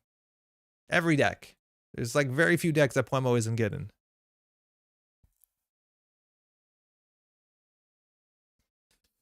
Okay. I'm going to ice HQ. We want to ice up Centrals because she will be playing DreamNet eventually. So we probably put these 2 down. Actually, no, we ice up the launch campaign if anything. So new remote, we'll res this. New remote, we'll ice it. And then we'll res this on their turn. And bluff that this is an end the run. Let's see if they click for credit, because if they click for credit for sure gamble, then we'll hit them with the res. Oh, Deuce is wild. Yeah, that's not going to be good for us. But now they're at 5, we can res it. So now they can dodge the gamble. Obviously, Keiko's a beast in the meta at the large. Yeah, I don't know. I just like those cards. They help you set up. You draw them early, they're good. It's 2 MU. It's kind of ridiculous. Second Deuces. All right. Back up. I like that they're using these for not to clear tags. These like are a huge surprise when you're hard hitting news. Oh, there's the gamble. They struggled so hard. But oh no, we're done. Oh, that's bad. Oh yeah, that's exactly it. Like everyone has econ cards that can play for less than 5 credits. And maybe it made it awkward. And the fact that they're using these not to clear tags or gain tempo by running and drawing cards, like that's fine. But now we're going to struggle because, again, we have to res a toll booth, and that's all our money. Credit. You can rush, Sunny. We literally cannot afford to. Like, we have to score behind the toll booth. Like, we need 5 credits for this, 8 credits for this. Like, it's... I know what you mean. We have to go fast against Sunny for sure, because obviously they're going to have the dominant late game, but... I don't know, man. If they steal this, they actually are a bit open to consulting visit into hard hitting news or just hard hitting news. Yeah, they don't steal it. That makes sense. I should have put this on the table actually so that we could actually jam the blown. That's a mistake. Because we could have scored this out. Yeah, that's actually a big mistake. I should have installed this last click instead of clicking for credit. That's my bad. What? Whoops. Nothing to see here. Did not mean to hit that button. Yo, that's a illegal maneuver so that you can make them scared. So now Sunny's probably not going to run unless she trashes this, but this will like slow the game down, which is bad because I mean, Sunny's going to set up. Sunny's not going to get runs. Like the fact that they ran HQ was the best thing for us because we had a chance to hit her with the hard-hitting news. But now she's just going to set back and up and do this sort of stuff, right? Oh, draw 4. So we're going to see another Rozeki. We're going to see a Daily Cast. We're going to see DreamNet. At least this is good against DreamNet. This will finish too, which is cute. What are the other advertisements that are legal? It's like CSR campaign, pad campaign, both very good. Nico campaign, quite good. Is there anything else that's like really worth playing? Is wall to wall an ad? I imagine it is. Wall to wall is not bad. I feel like it's, yeah, there's the folding. CSR campaign, you probably want more ads because you just want to be smashing stuff on the table. The fact that this deck doesn't also have like, you know, single tag punishment with planogram. Predicted planogram is just a really good card. 3 cards, draw 3 cards. Both of them are very good for our win condition. I would definitely cut 1 or 2 consultings for 1 or 2 planograms. But I think the hedge funds, Amaku is an issue, turning wheel is an issue, but at least they're going down to what's going to be 4 credits next turn. They're getting 4 credits a turn. Okay. Well, we can score this out. They'll probably let us have this, but then from there, they're going to establish a lock. Rebranding team is not a very good agenda at all. Doesn't really do anything. Not ideal. The threat. Wall-to-wall is better than CSR in both res and trash cost. At worst, the same effect. Yeah, it's 3 influence though. But yeah, it is. It's definitely good. Oh, there's another piece in our time. That is bad. 13 credits to our 15. Everything that we worked on has been undone by this single piece. Oh boy. We'll get this.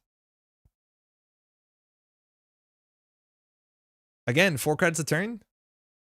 Hard to beat that. We have to jam. Double toll booth is interesting because if they boomerang it or if they always throw out ad blitz. Honestly, I want to keep this, but like it's not always good. At least we can archive into it if we need to and make it a whole turn. I forget that our ad blitz is also a double. There's a DreamNet, so they're gonna start running. That's good. We have a tiered subscription. Again, this CSR campaign or CPC generator is not triggered once. Running HQ, hard-hitting news, no surprises. Getting the turning wheel, getting the DreamNet, getting the Amakua, white hat. Uh-oh. Agola was in the opener. Okay. So there goes our combo. Can't really deal with that. Can't afford to trace into it. So they can see our whole hand and shuffle back in 2 cards. So we're going to probably lose our hard-hitting news and I don't know, maybe even the toll booth. We have 3 though. We could always top deck a new one.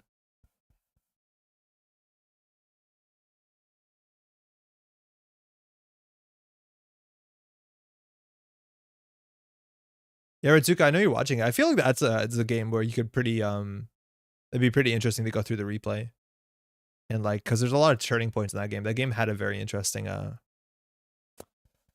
what do you call when you look at the side of a buildings?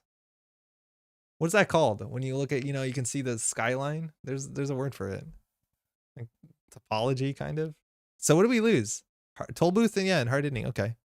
So we have this. We could actually consult for hard hitting news, which again, like I don't know what the point of that is. Because they're getting 2, 3, 4, 5 credits at the start of turn, so they'll be on 13. And so they have to clear they have to clear all 3 or 4 of the tags, but then they're getting 4 credits a turn. Or 2, like that's expensive. We have to boost this up to no, we can't afford that.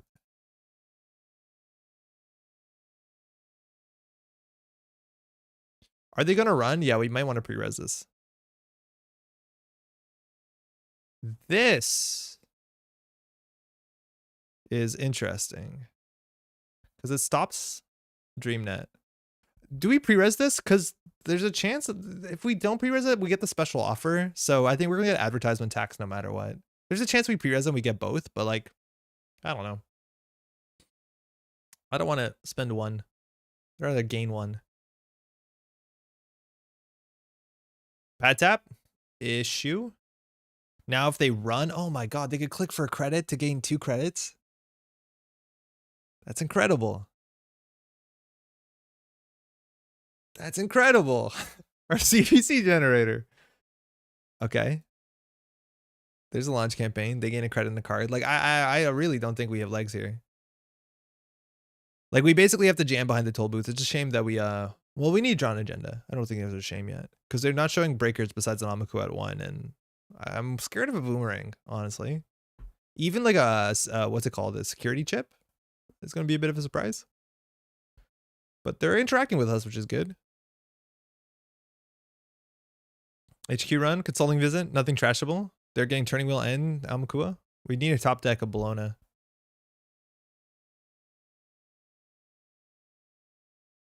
Extra, why'd you say profile? Oh, white hat again. That's fine. I'd rather get these out of the way before we have things, but this is bleeding our hand. Consulting, archive, consulting. All right, we have an archived, which is basically an ad blitz. So we can pay 3, 4, 5, 6 credits in our whole turn. Draw.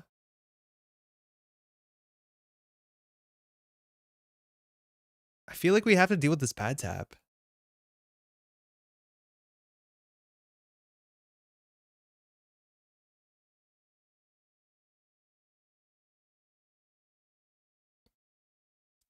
That'll draw heat.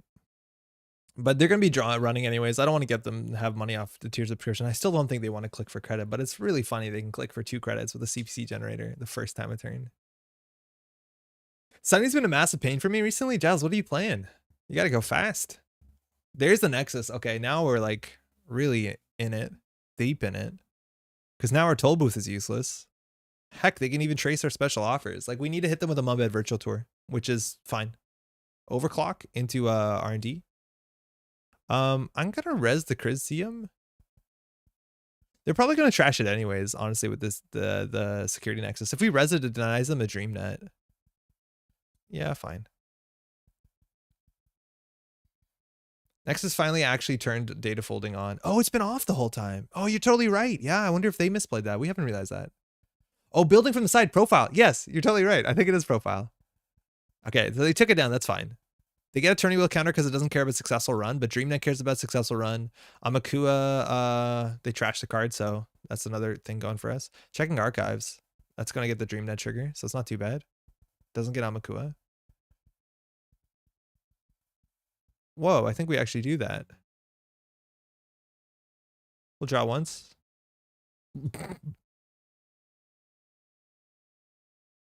That's a card to have. Trace 7, so you have to hit 10.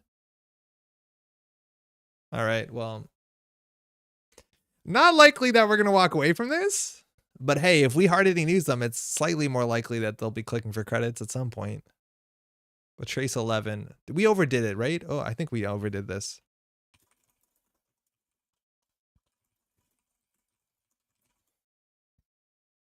Because they can only do... Oh, no. Oh, I forgot. Nexus. Yeah, no, they have it. Yeah, we need 11. So funny enough, like this is the perfect 2 cards in hand. They play 2 white hats. If they have a 3rd white hat, like it's really bad for us. Because if they trash this, we can archive it. Did you res the ad before HHN? No. But I'm not sure I want to. Because then we can get some beautiful stuff like this. Like this is fine. We can't afford to res this because then we can't threaten 4 credits for this.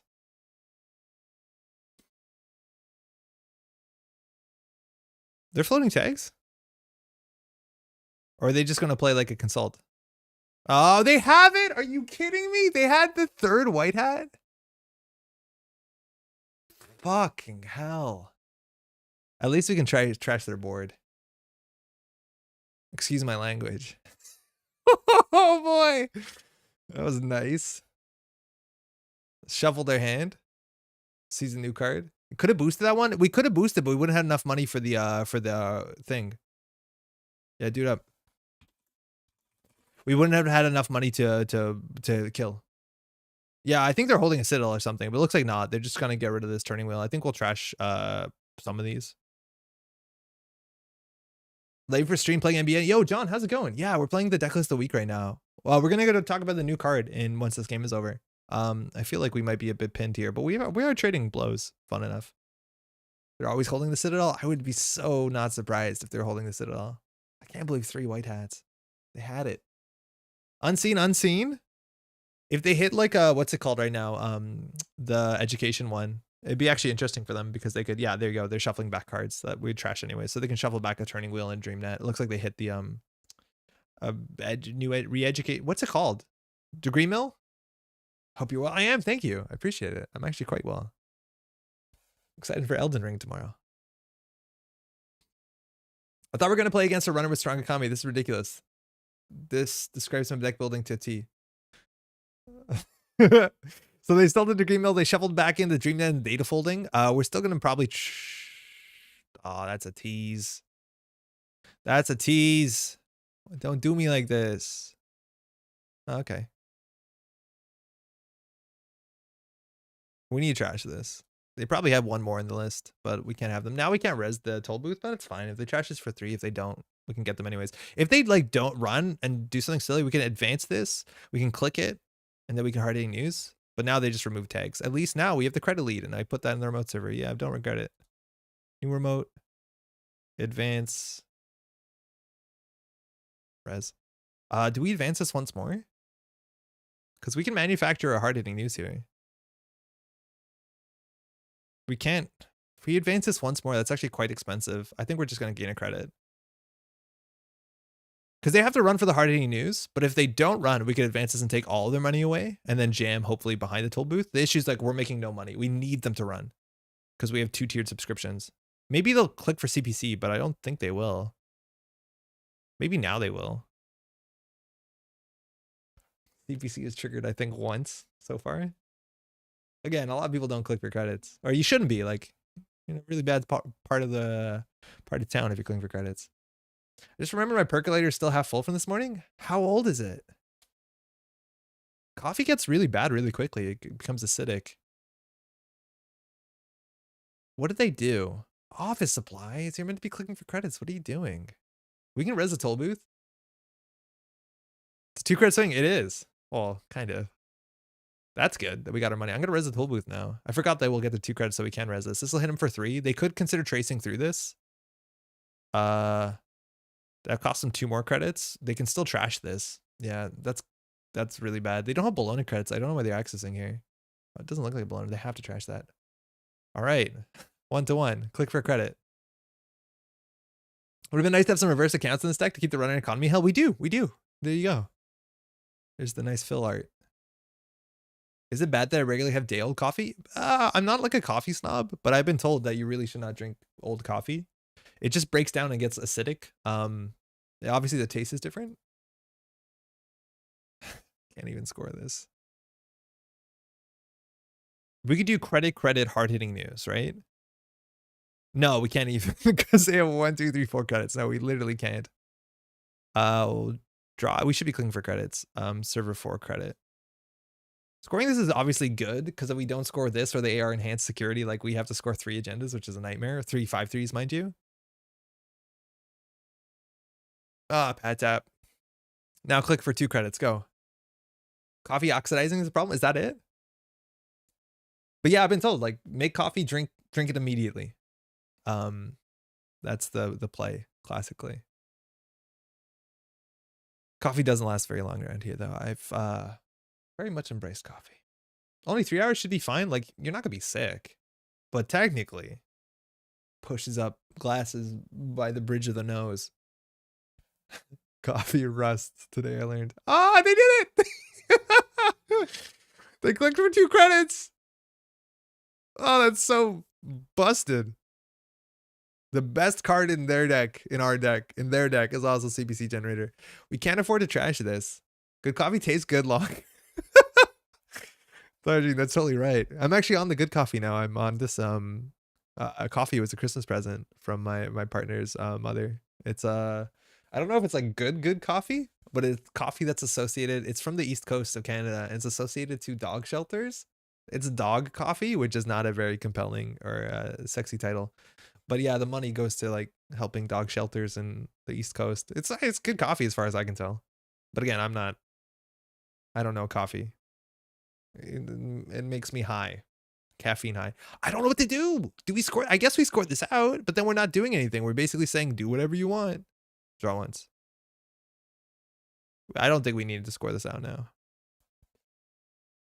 I miss coffee. I quit last year and I've been thinking about going back. It's a really nice thing. I don't know. It's maybe a bit different based off of the different hemispheres, but like, I don't know. I also grew up with coffee being like a social after dinner thing and it not just being, you know, like a drug for corporate America sort of feeling. No, they're going to trash all our money. We got nothing. I checked out the 2 spoiled cards and they remind me so much of the 90s Netrunner. I'm excited. I hope Nisei went back and looked over all the cards that they exist in the 90s. Housekeeping, how's it going? They definitely have. We've actually seen like direct Nisei reprints of old ONR cards. But yeah, we're going to talk about the Weyland card once this game is over. FFG used the 90s Netrunner for some inspiration. Nisei definitely did the same. Like you can see, what's the name of the card I never remember the name of, where they're selling things out of a van from System Gateway. It is a direct reprint. Dog coffee. Sounds like an insult. Oh, they stole a degree mill. Okay. Well, it'll be over soon. Yeah, Smartware Distributor is a riff on ONR. It's like one number different. Not that it needs to be. We're still just short on credits. We could do economic warfare. They'd be down at 1 credit. The issue is like we don't have a way to close the game. Like enjoy tags, I guess, but like you break this for 4 credits. We can't even res. Oh, we can actually res special offer. Ooh, there's a sick play here where they see we're on 0 credits, so they run HQ. So we gain the tiered subscription credit. So we res the special offer. So we're suddenly on like 5 credits, and then we can still not consulting visit to Boom. It's as delicious as it was this morning. I'm glad you. I think the internet scared me, and I'm just not gonna try it. But I probably should because I'd be drinking like week old coffee. Yeah, no, there's some line of play where we're going to be 1 credit short is something really, really cool. But they need to make a decision here.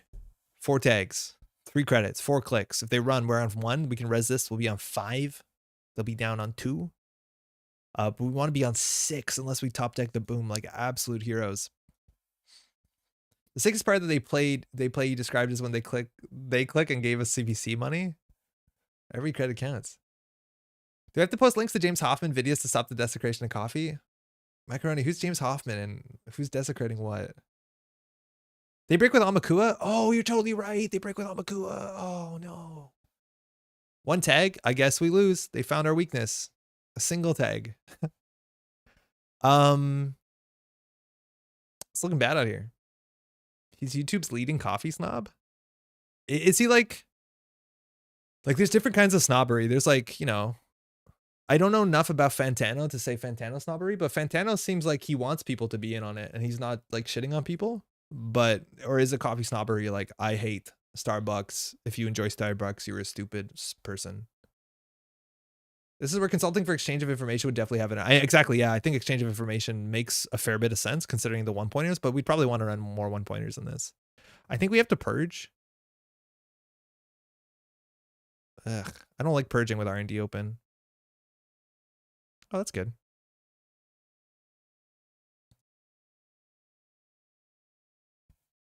Buy followers, primes, and viewers? No. That's how we ban you. I can't believe the robots exist. It even celebrates first time chat from viewer. How to destroy. Ban. Report. Okay, thank you. Purge to force tiered subscription runs. That's good too, but I think we'll get there eventually. Another Pat Tap's coming down. They can click for 2 credits.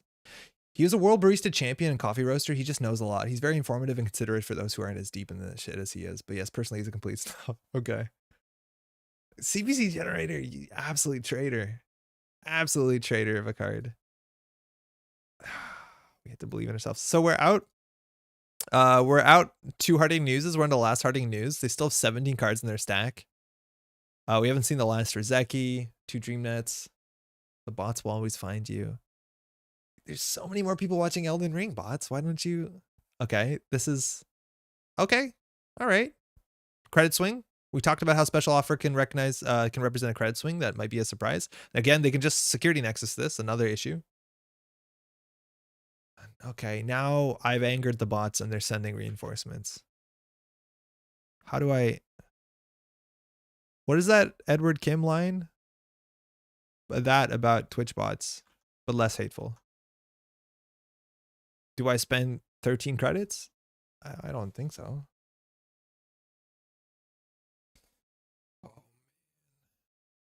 Don't hit the boom, please. Crisium grid. Cool. You can trash that if you like. Okay, that's cool. The issue is the bots because they get restreamed. They get double value. The CPC on the bot is sick. We invoked their name. Right? Because they're like, wait, we can be immortalized in the YouTube stream too? Quick. Hawk your wares. I've gone through phases of paying $5 Australian for a cup of amazing Ethiopian coffee, etc. These days, I just percolate whatever's decent and cheap. When I was back at the studio, when I worked at the studio, they had nice coffee there. And it was like slightly subsidized, I think. You didn't feel bad about it. Oh, they're just bumping. They're just touching each one so they can feel what each of these different ones feels like. This one feels like sand and gems. This one also feels like Ruffles chips with gems on the back. The only regret is that Twitch bots can't feel the pain of you banning them. I wonder if they get admonished. Like now we have to score this behind this while they're on game point. Like they have a nexus, we have a toll booth. Who wins? This cost 8. This cost 8. This is 5 strength. This is trace 5. It's interesting, kind of, the design space we're playing in here. This is 2 influence. This is 3 influence. Just saying. Install advance. Yeah, at least it'll be over soon. We haven't drawn a single MVT, which is mind-boggling. Okay. There's a 3rd spoiler out. There's a 5th spoiler out, I think, housekeeping.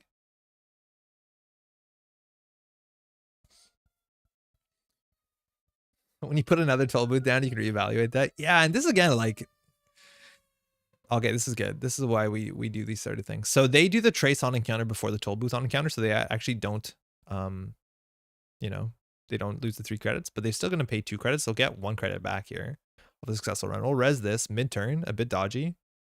Okay. I wonder if we could just let them have that. Hard-hitting news. I think we need economic warfare up in this brew. Yeah, actually, I don't know. Reverse account seems important too. Oh, man, maybe we'd love to ad blitz this. I don't know.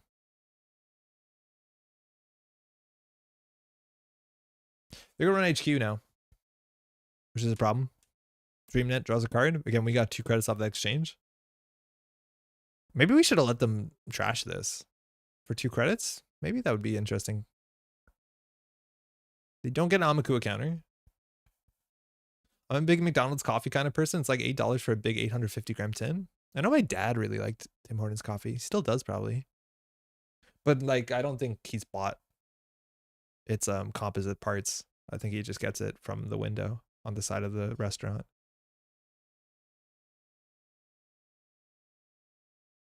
I forgot that we were gonna build a anti-ad campaign by continuously berating Tim Hortons on stream. But Tim Hortons still isn't good. If they hit this, we lose. So we're gonna go for I don't know what they call a Hail Mary play. Okay. Server 7, if they run it, we lose the game. Now they might just run it because of DreamNet. But I feel like we're at a point where like we're just losing very, very slowly until they find a turning wheel. Oh, overclock. Ooh, server 8. Dodged it. I wonder if they're going to check server 7 as well. It looks, I'd be surprised if they didn't. Nah, you don't have a second overclock. Leave server 7. It's something silly like a CPC generator. It's your friend. Please leave it. Please run R&D where we put the turning wheel. And then it slipped for sure. Oh man, that's so cool. Imagine that was a Beal. Yeah, actually, this is better than a Beal. I found a local company that sells ethically sourced nice ground coffee for $8 for 250 grams. That's probably good. I buy big bags of coffee and I haven't worked out the price per part. There's a Bologna. Good game. All right. That didn't go well for us. We had some interesting, exciting Hail Marys, but this is the issue. This deck has no money. 50 credits, 121. And that could have been so much less if they just trashed our stuff. Hey, thanks, you too. But like, it's really hard to make a deck that capitalizes off of this. Again, admittedly, if we saw Membed Virtual Tour, like that had a chance of being a really big change. But I will get to that. Pre-grind coffee, it hurts. I grind my own. I bought a nice whatever. What's the good grinding machine? Because I'm pretty sure I bought it. We bought it last year in the pandemic. That we're out of the pandemic now. But we bought like a good grinding machine so we could be snobs about it. Scoops. Yeah. Let's go. Okay, Project Nisei. This is their Twitter account. It's been pretty busy.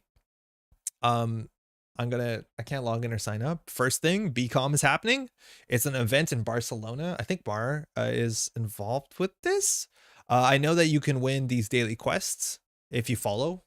This is a raffle, just like they've been doing every week. But also, I think that you can win, if I'm not mistaken, from BCom. Is it BCom? But I'm pretty sure you could win the, what's it called? The set of the booster pack.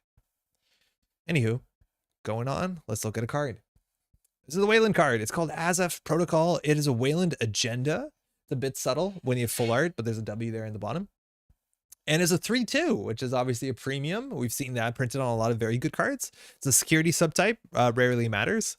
And it says as an additional cost to score this agenda, trash one of your installed cards. When you score this agenda, do 2 me damage.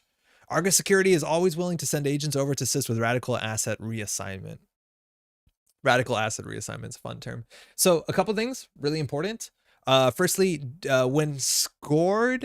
when you score, that shows up twice on this card. The corporation is the only one who scores this. Runners steal them. They steal them and add them to their scoring area, but they don't score it. So all this text is only relevant for a corporation. So watch out. Art's fantastic. Real quick about the flavor. Azef is attached to Yevno Azef. Yevno, who is a Russian socialist revolutionary and agent provocateur, was involved in the Socialist Revolutionary Party and a police spy for the Ukraina.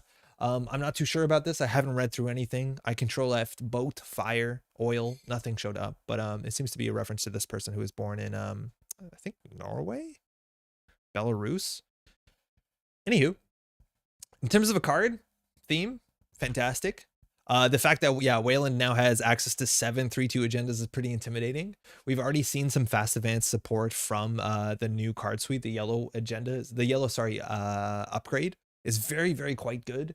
Vladisibirsk grid is really, really, really quite good at scoring 3/2s, honestly. So this is quite interesting that you can play this in your deck as just 7 3/2s. Maybe you're playing that in Built to Last, where you're advancing so many cards one time and scoring them, so you get a lot of money off of this. So it's pretty lucrative. It's also a really big deal that like Weyland's pretty good at fast advancing out to 3/2s. Like Audacity's gonna be around for a while, right? So you just Audacity this out for a credit. That's a really big deal. Now, of course, this Azef protocol says when you score this, you have to trash one of your installed cards. That's kind of been a fun theme that's been around for Weyland forever. Even from the first core set, there was that like really terrible asset that you could spend a click to trash one of your ice to gain 4 credits. That saw no play. Admittedly, it wasn't the worst card because your code gates fell apart once the Yogg hit the table. But this sort of like have to trash your own stuff as a cost has been very quintessentially Weyland. So it's cool to see that come back. Now we got to be very clear. That's a real cost. If you're a very lean fast advance deck, you're probably icing up your HQ, maybe your R&D, maybe you have 1 ice on a remote server. And the fact that you have to tear that up is a really big deal. Now, of course, if you're just winning the game, it doesn't really matter as long as you can trash something. It doesn't really matter what this is. So if you're just playing this in your deck as a 3/2 to score out when you're at 5 points, so be it. Now, that being said, I think you'd rather play the other 3/2s before this. Like out of a line of all 3/2s that you want to fast advance out, this is the 5th, 6th, and 7th best. And still, you might want to play 7 3/2s in your deck, that's for sure. But I'd much rather play Atlas before this. Admittedly, Atlas doesn't do anything when scored as a 3/2, but it gives you some options. Maybe for that reason, this is better, but that trash cost is actually pretty clumsy. Or, of course, Above the Law, which is quite strong. You're right. Audacity feels Azef is some serious self-trashing. Let me just catch up real quick on chat. There's no possible way that this card can exist at the same time as Project Atlas and not have this game be completely broken. I'm not actually sure about Raketha. Like, we have to see, obviously, what the rest of the set looks like. But, like, scoring out 3-2s from hand isn't very strong right now. Like, Titan Transnational is banned. It's going to be rotated as well. So it'll be twice gone. But like people are not really fast advancing out atlases from hand. Sure, Audacity in sports is a thing, but you don't have to worry about this. But that clause is actually like pretty meaningful to stop this being incredibly powerful from a fast advance deck. I love daily quests. My favorite Nisei card is Loot Box. I almost never played Loot Box. The art of Loot Box like is way darker than I think it should be for the theme. My biggest fear is that this gets played only because it's a 3-2, not because it's had text. Duke, how's it going? Duck, I keep goofing it. I think you're right that if this sees play, well, not 100%, but like I think there's a fair chance that people are going to have this being played as a blank 3-2.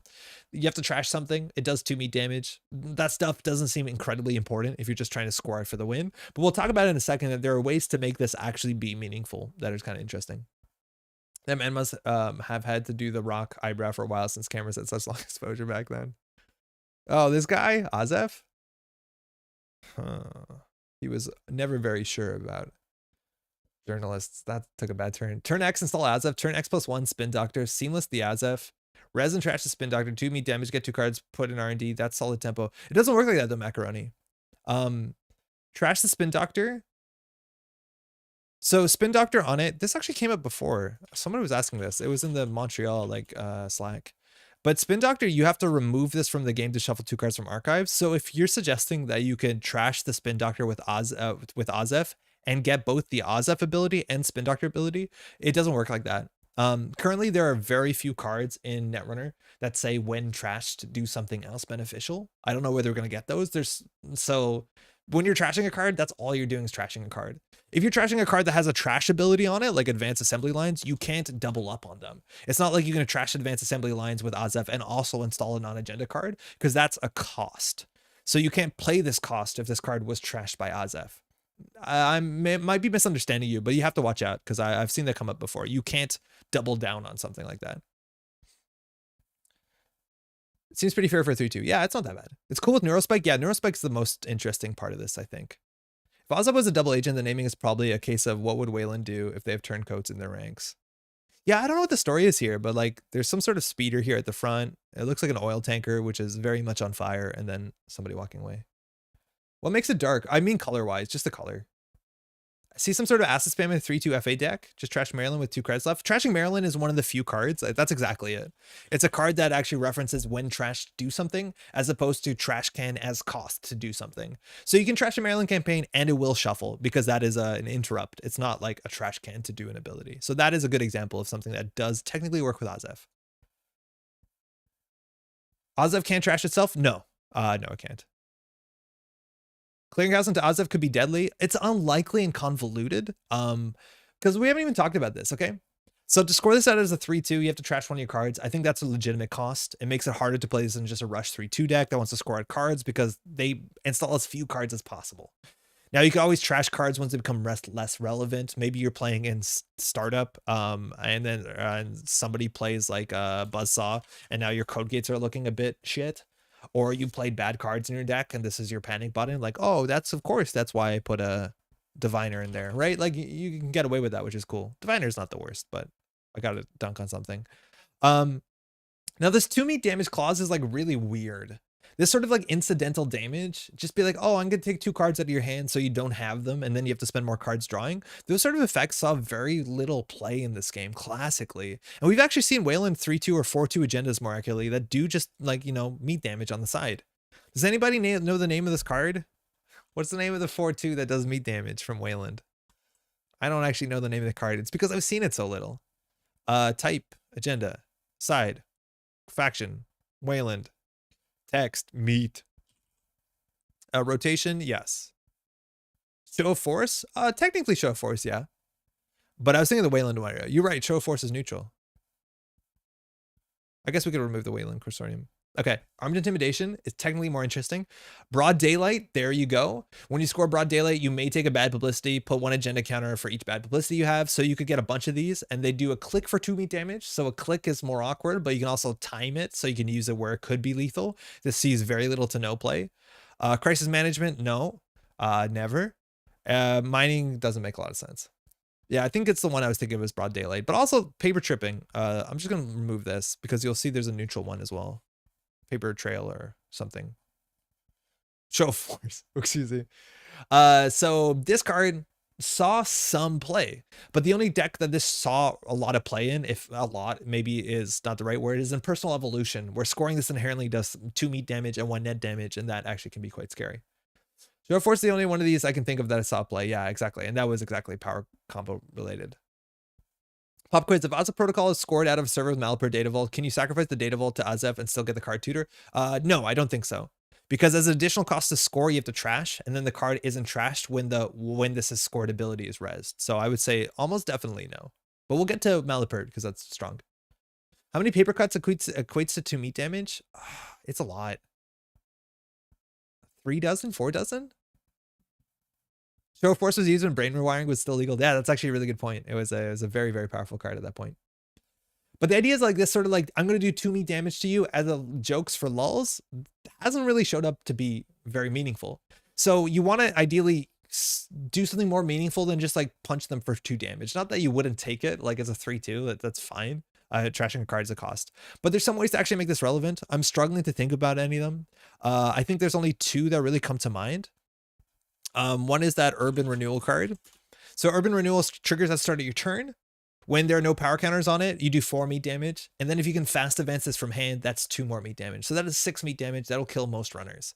It's also very important to know, I've Had Worse rotates, not when this set comes out, but when the full set comes out. And these sort of like meat damage strategies that have been smaller amounts of chip damage, like something into something into something, have been unreliable, if not impossible, with all the Anarchs having access to 3 copies of I've Had Worse. And it's worth knowing that this will rotate by the time that the full set comes out. So the strategy of like doing some sort of Urban Renewal, it triggers for 4 meat damage, you fast advance this from hand or off the table, that could be a real thing. Now the other thing that works is Malapert Data Vault. If you score this on top of a Malapert Data Vault, Cleaners is an insane win more card. Cleaners actually, we'll get back to that because Cleaners did see competitive play for a very specific reason. Malapert Data Vault, it's an underplayed Weyland card, very quite strong in any sort of combo deck. But this could be a nice 3-2 that you put with your other 5-3s in a Weyland list that wants to score out on the Malapert Data Vault and then go find copies of Neurospike. The idea is that you score out your 3-2. Hopefully you have a click left. Maybe you fast advance it out with what's it called, a seamless launch or what have you. Fast advance, I mean score it quicker.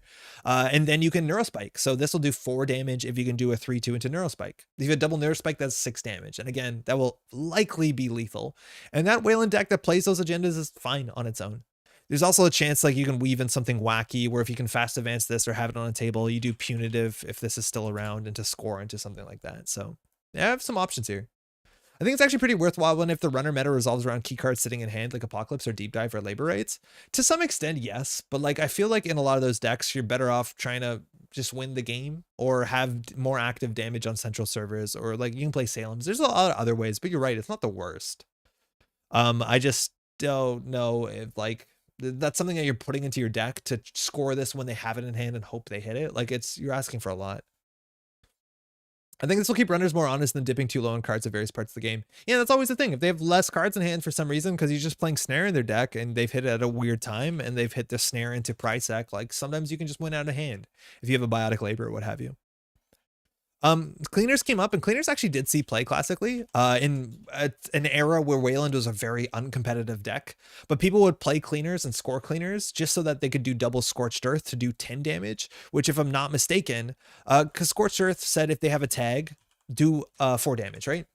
So a lot of the plays back in the day was C-Source, an operation that gave the runner a tag after a trace if they ran, and then you do Scorched Earth into Scorched Earth. And that was a really scary thing for a really long time. And then Plastic Carapace came out, and Plastic Carapace blocks 4 meat damage. So then basically people had 9 health. So at that point in time, one of the strategies was to score Cleaners so that your C-Source into Scorched and Scorched did 10 damage.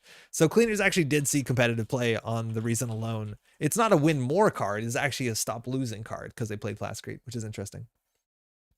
Would be great if you could draft Azov with brain rewiring. Yeah, but then you have to also draft the rest of the combo, right? After Apocalypse, you won't have a sacrifice target. Yeah, you apocalypsed yourself, didn't you? Anywho, this is a weird card, right? Like, its ability is so strange. Like, if you want to play this in a grinder deck, right? Like, you want to play Builder of Nations and you want to just, oh, I'm going to try and get as many cards out of hand by playing Builder of Nations and then playing that one upgrade that makes some trash cards, Fractal Threat Matrix or what have you. Like, it's kind of weird that you're going to have to trash your own, generally ice, to get value out of this. And then you're playing a 3-2, and 3-2s are generally things you can score quickly and like are good bluffs into remote server. But if you're playing a grinder deck, it's not exactly something you want. Maybe you can play a grinder deck, and this is the card that you score out with in Weyland with your shipment from what's it called, Tenant, right? I'm just gonna write Tenant, 2 ends. Right? Maybe that's your thing. Maybe you score this out of hand if they haven't run against your Builder Nations, and then you do 2 meat damage, and then you're closer to winning. Like, that's kind of cool. But it's interesting because I'm not sure what deck this is really exciting to play in. I feel like you can build that kill combo deck and you have a lot of pieces to make that to work. I think as a, like, just a 3-2 to fast advance, this is the worst 3-2 that Weyland has access to. But that being said, like, people do consider Merger in some decks because they love fast advancing 3-2s, but it's wild. I think its ability is like, it's hard to make its ability strong. A lot of times its ability is just flavorful and it's okay, but it's not something you're like, oh, that 2 meat damage is going to be sick. So it's strange. It's really weird. Would you burn a price deck on scoring this? It's probably better than your ice. Actually, no. Sometimes price deck is better than your ice because it's a surprise and it's hard to deal with at the same time as the Argus trigger. But Argus also rotates. Like, that's a wild thing. It's like Argus rotates when this comes out. So, like, shit, right? You'd love to see it together. Housekeeping, brain rewiring is that strong? Never paid attention to it. So brain rewiring was the strongest archetype at a Worlds. And it actually won Worlds back in, I'm guessing, 2016. And it's not obvious, but brain rewiring basically says, we have a card similar to this. When you score brain rewiring, you may pay X credits to force a runner to add X cards from their grip to the bottom of their stack and draw 1 card. So basically, if you score out a brain rewiring, you can ensure that the runner has 1 card in hand, which means that if you can do anything that does 1+ damage, you win the game. Whether that be scoring a Ronin, a Show of Force, they die, right? Well, a lot of people actually did Contract Killer. Is this still a legal card? No. Right? So what happened is at Worlds, mind you, there's this ID that used to be a thing and a really strong thing called cerebral imaging that basically said the amount of cards that you could have in hand is equal to your credits. So these sort of decks would just play as much card draw and credit draw as they could at once. And then in a single turn, they were able to generate as many clicks that it was possible to score out from hand on an empty board a lot of times, a brain rewiring, advance it to 3, score it, install a Contract Killer, put 3 advancements on it, 2 advancements, click it, and you'd kill the runner. This deck would kill you out of nowhere. To the fact that actually, what's the name of that card, that neutral card that stops damage? Was a tech card. Like, everybody had this card in their deck. It actually is in the World's Winning Runners deck, if I'm not mistaken. A really ridiculous card that everyone looked at and be like, why would you ever play that? And that's because there is very few ways to interact with this combo. You need Sports Hopper for safety against it. Sports Hopper technically didn't work if I'm, oh no, there was ways to play around Sports Hopper if I'm not mistaken. Not Guru, but Guru would have been okay. Mirror Morpho shipment from Kaguya takes down to 5 clicks. It's a bit more than that. I think back in the day they were doing more ambitious things. They had like reconstruction contract, dedication ceremonies. I'm not sure shipment from Mirror Morpho was around at that point. Not Caldera. No, it's a neutral one. It's like it's one of the weird cards in Netrunner where 2 cards share the same art. You could likely trigger without paid ability window. No, so if I'm not mistaken, and it's been a while, that the opponent could do all their paid ability windows and score all in the same window before handing priority over to you. It was possible. Yes, biomodded and spoofing. That's it. Thank you. So biomodel network.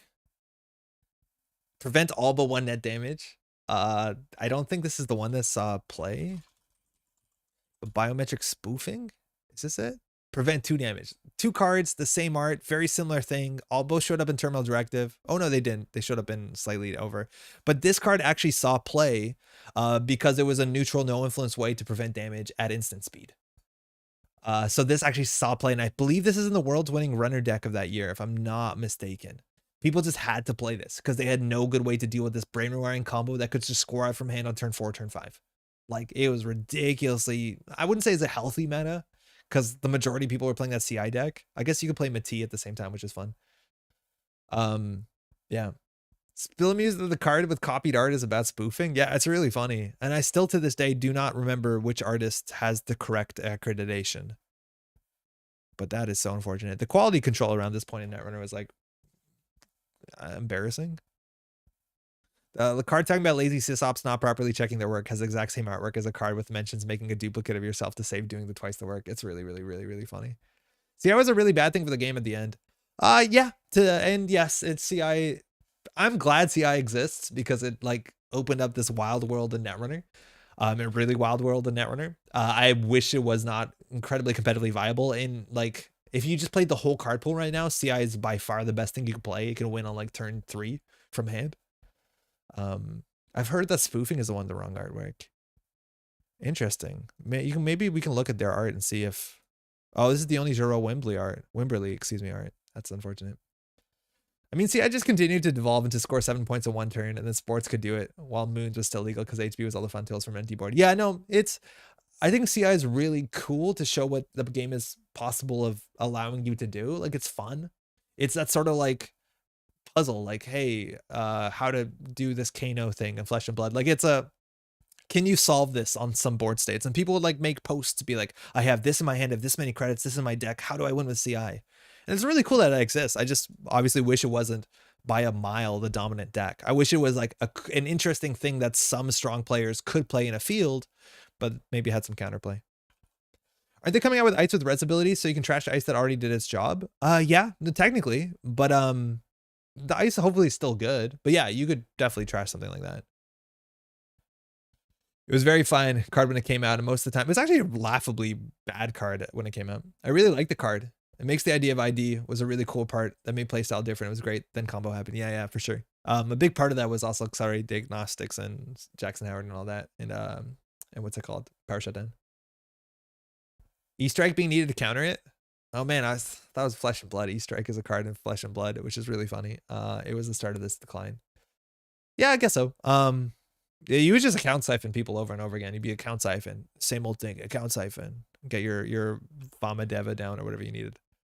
Anywho, it's weird. I don't know what to think about this. I'm not incredibly excited about it as a 3-2.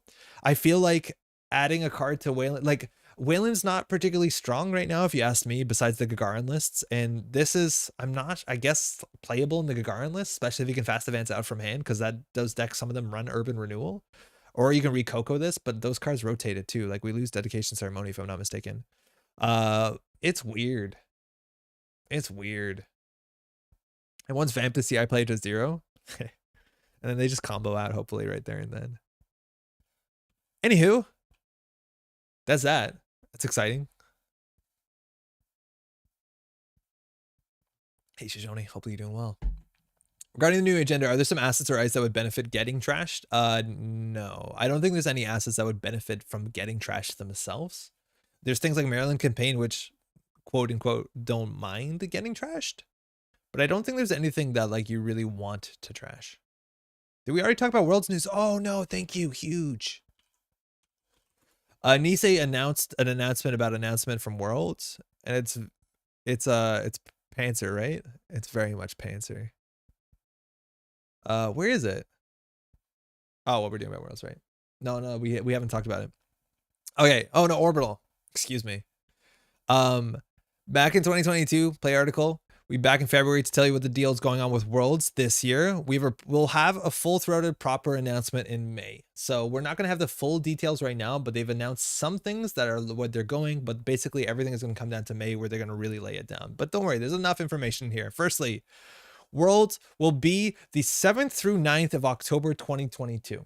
So it looks like those are largely locked in, whether Worlds is going to be digital or in the meat space. That's going to be the days. That is a weekend. Now, unfortunately, this is a real bummer for me, I'll be honest.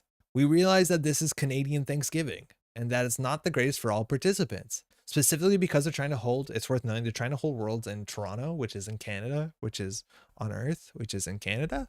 That seems very, very awkward. This is the one weekend, one of the few weekends in Canada where like people are very much expected, if possible, to go hang out with their families and travel to go see their families. and Worlds is now at the same time, which is really awkward, honestly. Like, I'm not stoked about this. They said specifically they're going to try, it'll be a different date next year, and they're going to try and get Worlds to always be lined up on the exact same date. For those who are in chat who are Canadian, what do y'all think about this? Like, we talked about it a bit in our Slack, but like, it's a bit of an oof. Like, people have to decide, do you want to participate in Worlds or do you want to go see your family? And for some people, it's not only like it's extended family, like it's difficult. It is really hard.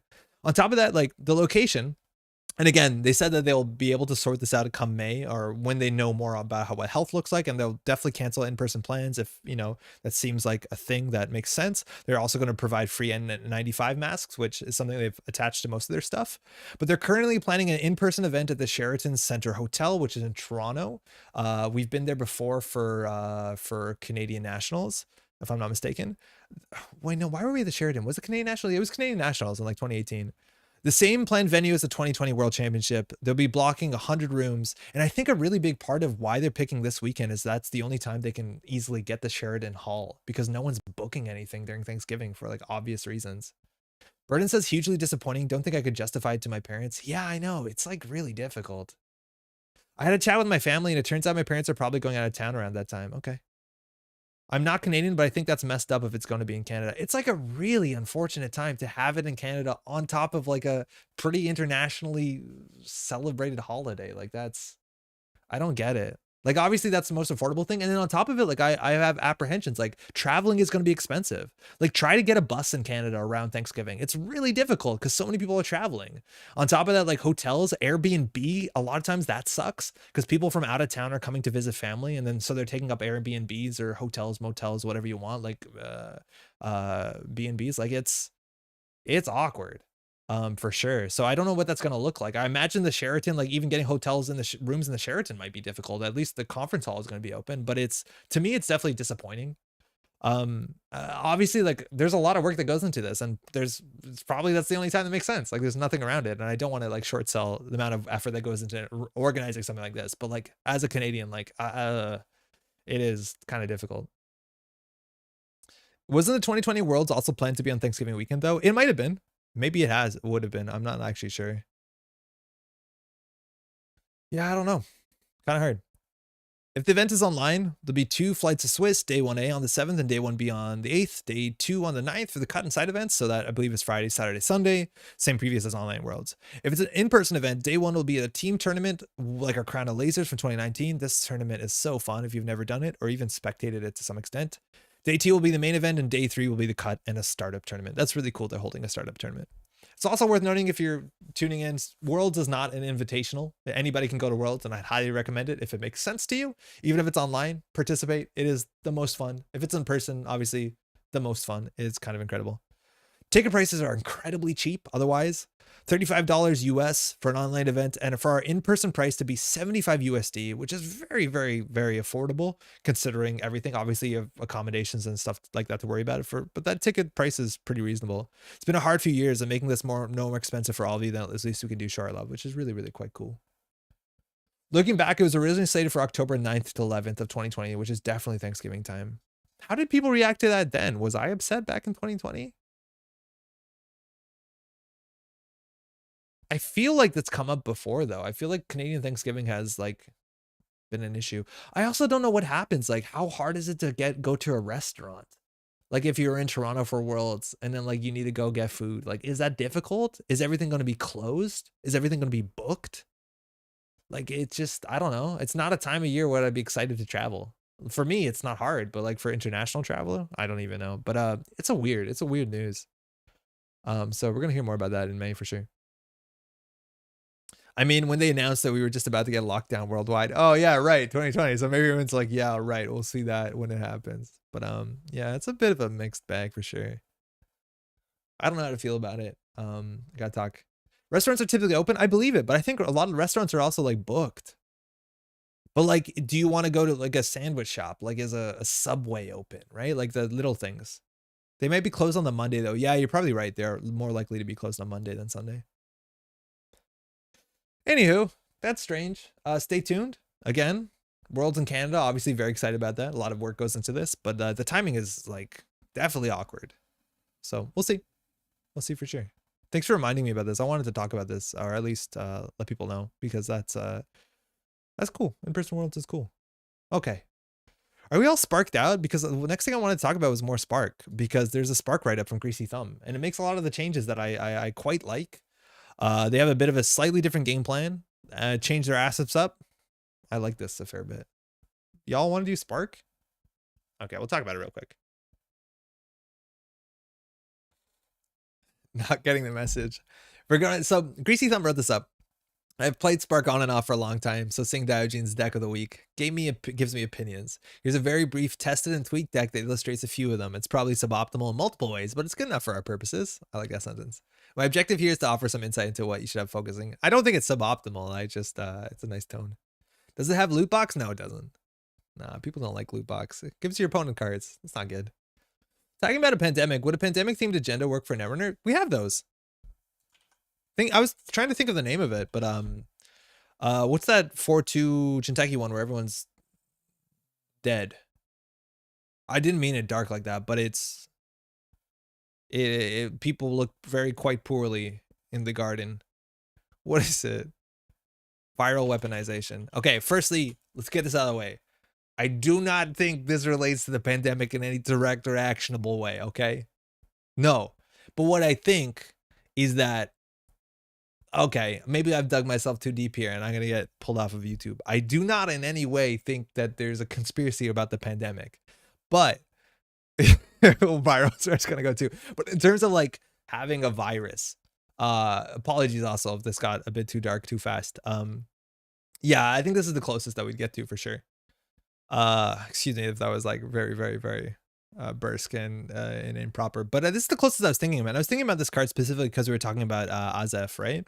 And this card people did see play even as like incidental damage. Like this wiping a hand is obviously better than doing 2 meat damage. Now this can never be lethal, but in Jinteki decks, if you put them on no hand size, like now they have to draw up because they're scared of things like bioethics or whatever. Sure. Can't believe Effigy knew about COVID in 2018. Oh no. Okay. All right. It's 2017. I'm out of this conspiracy water. But yeah, no, yeah. Bacterial reprogramming, I guess. No, it's different. So heartless. Yeah, okay. All right. All right. If we're going to take Spark seriously as an ID, there's pertinent questions we can't ignore. What does Spark give you that NBN controlling the message doesn't? That's always the big problem, right? Like we saw in the games, we taxed them countable credits, and CTM counts way more. Obviously, it's not as good against Sunny that has 2 link, but they're generally not tracing into the links a lot of the times. If they have a Citadel, it's a lot worse, but if they ever have to clear a tag, that is so much worse than Spark. Now, admittedly, they control when that happens and Spark doesn't, but let's see what Greasy Thumb, has to say. Extra 3 influence, huge. Slightly less pressure to spend influence on economy assets, okay. Pressure on the runner's econ that doesn't rely on them running, that's true. Econ spread across a larger number of assets rather than concentrated in 3 copies of Commercial Bankers Group. That is true to a point. I think the pressure on the runner's econ that does not rely on them running is, I think that's technically true, but a lot of times, like if you're not running against CTM, they're winning. So I don't know if it's a real thing you have to worry about. Translating these broad advantages into more specific tactical concerns. First, Spark is more flexible to build and can accommodate archetypes that might struggle in CTM. Yeah, we'll see. Spark is a rushier ID that most likely to sneak up fast scoring threats. I'm not actually sure about that because a lot of good CTM plays is just like put down 2 assets and then next turn jam behind a wraparound. So maybe that's a playstyle thing. Spark trades more some power for reliability and is less worried about losing key assets. That's true. Summing this up though, both IDs spam assets to create an economic advantage. Spark is a flyweight, throwing jabs as soon as the bell rings. That's a cool analogy. Accepting that it'll take a few hits in return. CTM is a heavyweight, daring you to step within its reach and get lamped in the head. Get lamped? I've never heard that. That is charming. Being is my super out there conspiracy, but the fact that people can relate all these just speaks to how dystopian cyberpunk our world is already creeping towards. I'm not going to dip my toe into that conversation, but I guess so. Kind of. I don't know. Disaster capitalism seems like a pretty good setback theme to me. Yeah. The same thought, though, if there were malicious intent behind a virus, we can't talk about this. Firstly, I don't have any belief in that this was anything as premeditated. I feel like I don't have to explain myself on this. But like I don't want to touch any of that stuff with a 10-foot pole, let me tell you. Compared to the deck of the week, note that we're not playing Economic Warfare, Consulting Visit. Okay, those are great cards and I wouldn't pretend otherwise, but playing them cuts into influence we can put to good use elsewhere, notably by buying more campaigns. And the campaigns are really strong. We got Maryland's on 3, we have 2 Nikos, we still have launch campaigns, we also have pad campaign, but these are good. And cards like Pent campaign are like they're pretty slow on tempo. You lose money when you res this. 4 trash cost though is significant, and sometimes they don't attack this, so you actually do get economy over time. We're still not on hedge fund. What's happening out here? Therefore, we're foregoing the super fast and reliable kill package in favor of more reliable economic tempo for ourselves. And you see, it's much more lean. We don't have any of the consulting. We have 3 hard-hitting news. We have a single boom and single archive memories. We still don't have card draw. We don't have any operation economy, which, you know, not all the CTM decks would run hedge fund. A lot of them still would, and they kind of added them as a response to the mining accident, which isn't really often played. So meat and potatoes, pad campaign is better than CPC generator. Amen. Tell them. I would include gamble because I have deck space to special offer. Prefer the former's reliability payout to the latter's 1 credit ID ping. Sure, gamble is hedge fund. I do that a lot. Playing asset economy already gives the runner a lot of control over my econ. I don't want to give them more. As it happens though, I'm not playing either because assets become even more reliable with volume and a lot of them ping my ID. The volume thing is actually really interesting. And I think for that reason, like you would want to some extent more card draw, whether it's something like a planogram, which is a good tag punishment, quote unquote, but also just draw 3 or gain 3 credits can be what you want. The author also said this Amani Sanai should be San City grids, which makes sense considering we have tomorrow's headline and Beals, which we can score out from hand, let alone 15 minutes too. Sorry being a bit of a doomer with events in Ukraine. Yeah, we haven't really mentioned the events in Ukraine, but holy shit. Now we're going obviously mad doomer, but I guess this is worth saying for, I don't know if anyone's watching this who are, you know, from that part of the planet. I hope y'all are doing okay. I was up last night, obviously watching things unroll, not sleeping, and just like seeing what everything's happening, and like it's not good, that's for sure. So hopefully everyone's doing okay. I don't have any actionable advice obviously, but the whole world's watching, that's for sure. It's a tense and weird spot. I hope you're all doing okay. Anywho, setting the agenda.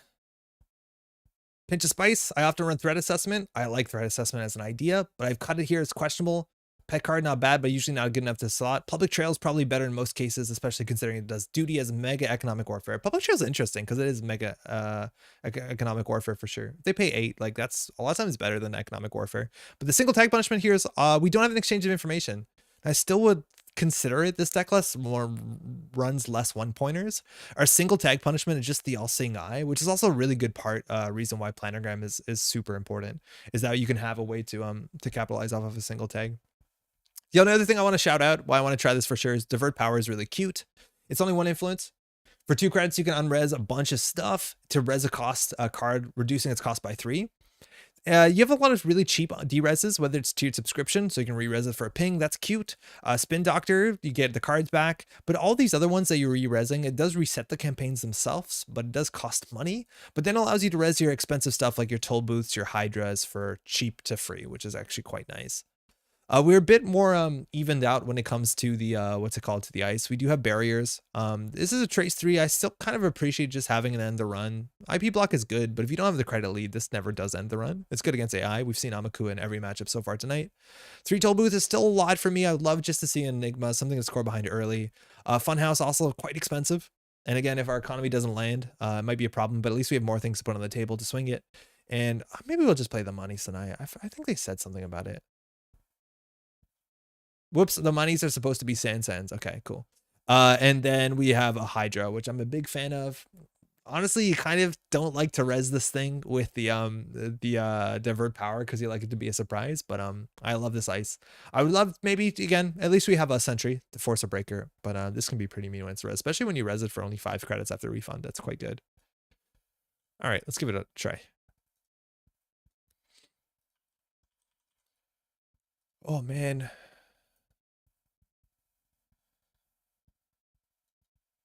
Yeah, let's get this in. What's it called? I really like the write up there. Greasy thumb. Let's build a spark. Like all things being said, like I still struggle to see why like I still definitely believe that CTM, even with 12 influence, is going to be more relevant to controlling their economy. Like there's a big chance that you could just play this deck straight up and change this to CTM. Obviously you have to cut the influence. Maybe you drop the Nico campaigns and it'd probably still be even better, even if you're playing that many advertisements. Like I'm pretty convinced of this. No more corp. Huh.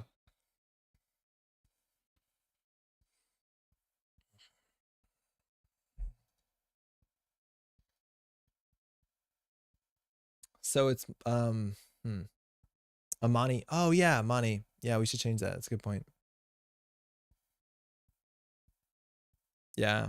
6 is a lot to res, but once it's res, it's good. The sand sense, that is. Nope.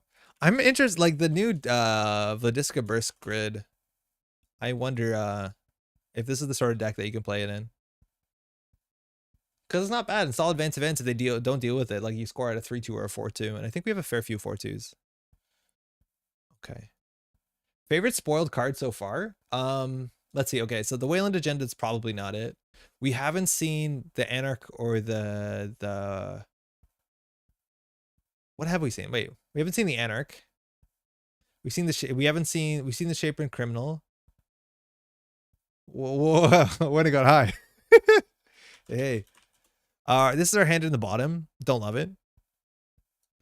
Okay, wait, can I name all the cards? NBN, Vladisibirsk, Anarch and Jinteki. Okay, cool. So Weyland we've seen. The HB one is the Hakara one. Revolver, Deep Dive.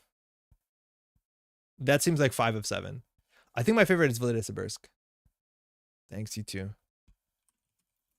Oh, we still have ad blitz in this list, which I'd love to just play for the sake of it. Okay, so we have no ads in our hand. We're against Tau, so we have to care about our ice positioning, that's for sure.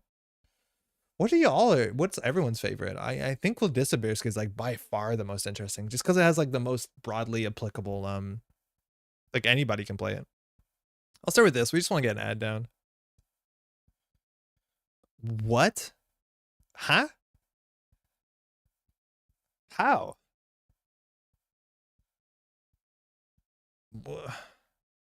No ads? We only have 3 ad eyes, but I feel like we have more assets.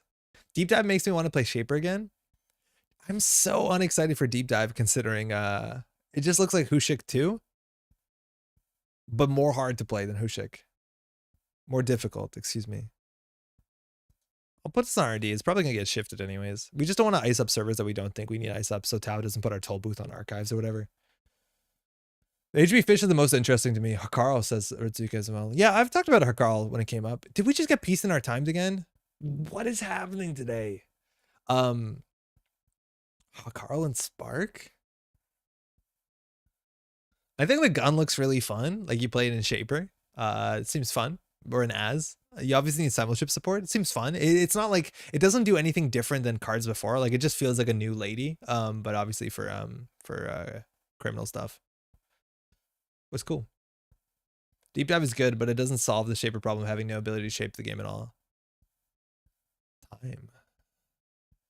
All right, we can score Beal toll booth. We need 11 credits for that stunt. They have 12 credits. They score an agenda, they can move. This is ugly. Draw for another advertisement. This is quite ugly. Nah, it's not good. But the real question is, what is everyone's favorite Netrunner card, completely discarding its gameplay value? Like just art and theme? It's Peace in Our Time too? What's happening out here? What is happening? Like now they just put down SMC and they deal with anything.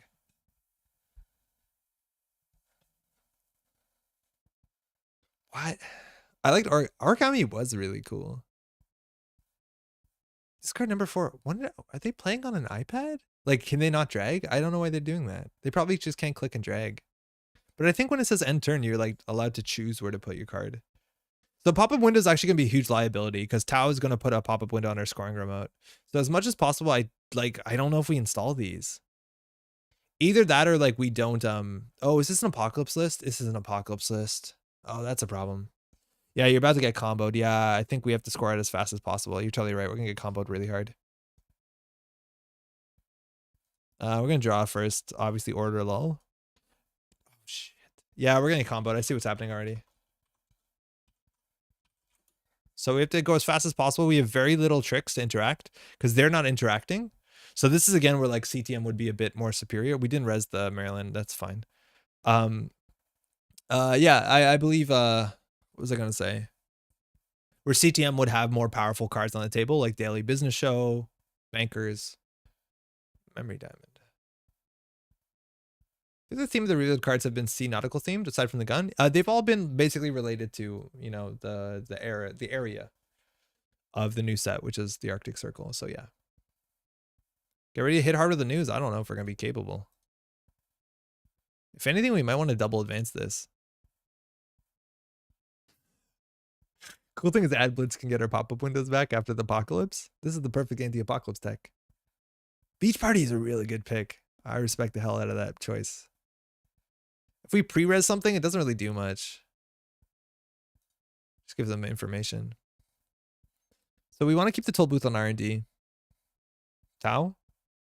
I wish Tau did more to highlight the cards on JNet. Declines to use Tau. Oh, okay. This is a bad matchup since no interactions. Yeah, no, I'm not excited for this Daijin. The best we can do is jam it as soon as possible. We don't have an AR enhanced security, which makes the apocalypse slightly more awkward, but they generally have a click extra. The fact that beach parties are now some super rare thing in Cyberpunk feature.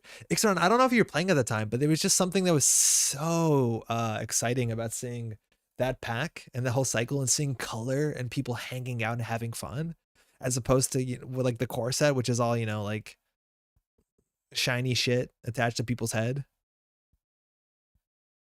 Joshua B is very cool mechanically. Yeah. I guess we res this here to stop the Chrism from coming down. This is obviously a very expensive run, but they have to run through this now twice. Reverse accounts is amazing this matchup. Yeah, I agree. That sounds actually quite good. This list doesn't have it though. Yeah, reverse. Like cards were reversed. Cards like CU. CU doesn't see any play, and CU would actually be quite difficult considering the credit lead. Like our money's done. They probably should just trash this Maryland. 6 credits for us. Like, yikes. It'd be cool if Anarch had an icebreaker that was an icebreaker ship. Honestly, Paul, I would be surprised if Nisei doesn't have an icebreaker. Amani Sanai actually, no, they have 23 credits. What am I talking about?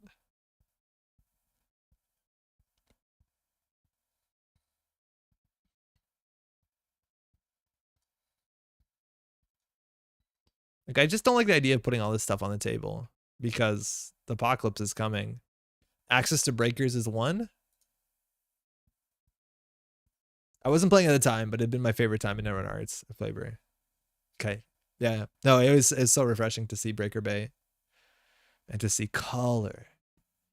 And why do you need this many hands? We played this deck on stream a long time ago. A month ago. It was a long time ago. Started watching the game like 6 months prior. Prior to now or prior to then? This is Wild exposed IP block on HQ. We need to see some ice. That's an icebreaker, of course. Amani Sanai, probably. I don't know. You may want to just take that down now. Yeah, it's easier than later. We're so far away from the hard 8 news. Again, we have no burst economy. It's all economy over time. And Apocalypse is an issue.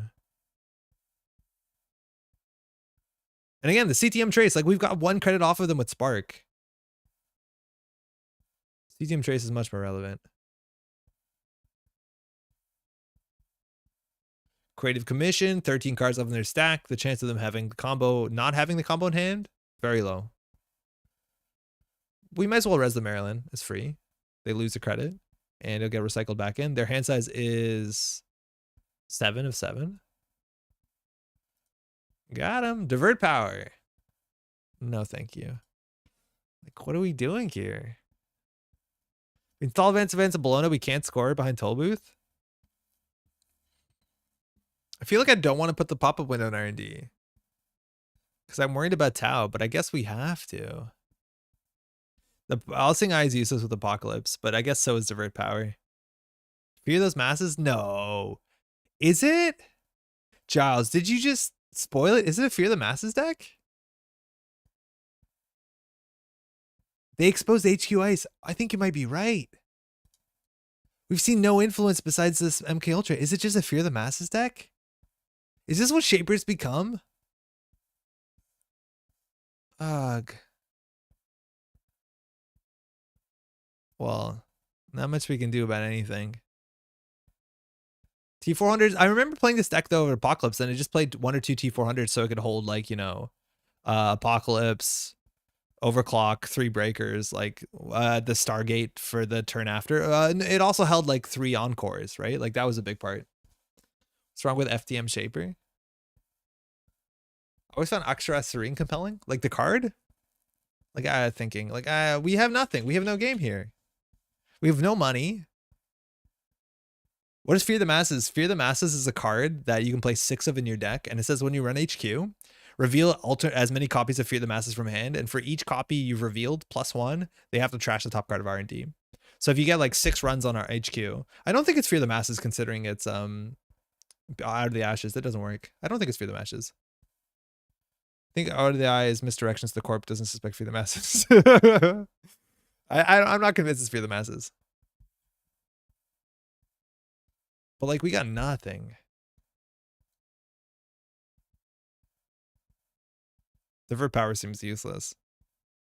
Like this is bad. Yeah, it's really good, but I think they're just gonna apocalypse us and then encore and Stargate and it's game over. As a character and as a plot point for Mumbed, it's a shame she's unplayable. She actually saw play in combo decks, but I know what you mean, Floofy. Good game, by the way. They changed how she works, so she's less good.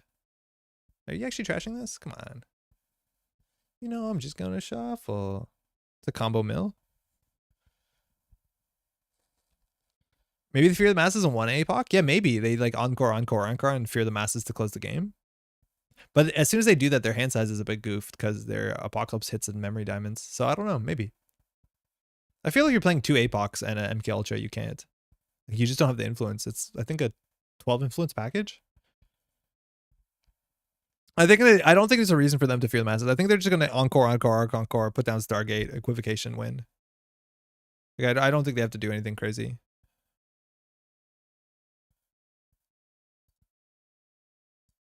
Like, it doesn't matter if we score this. We're going to lose the game on 4 points. Like, there's nothing we can do to win.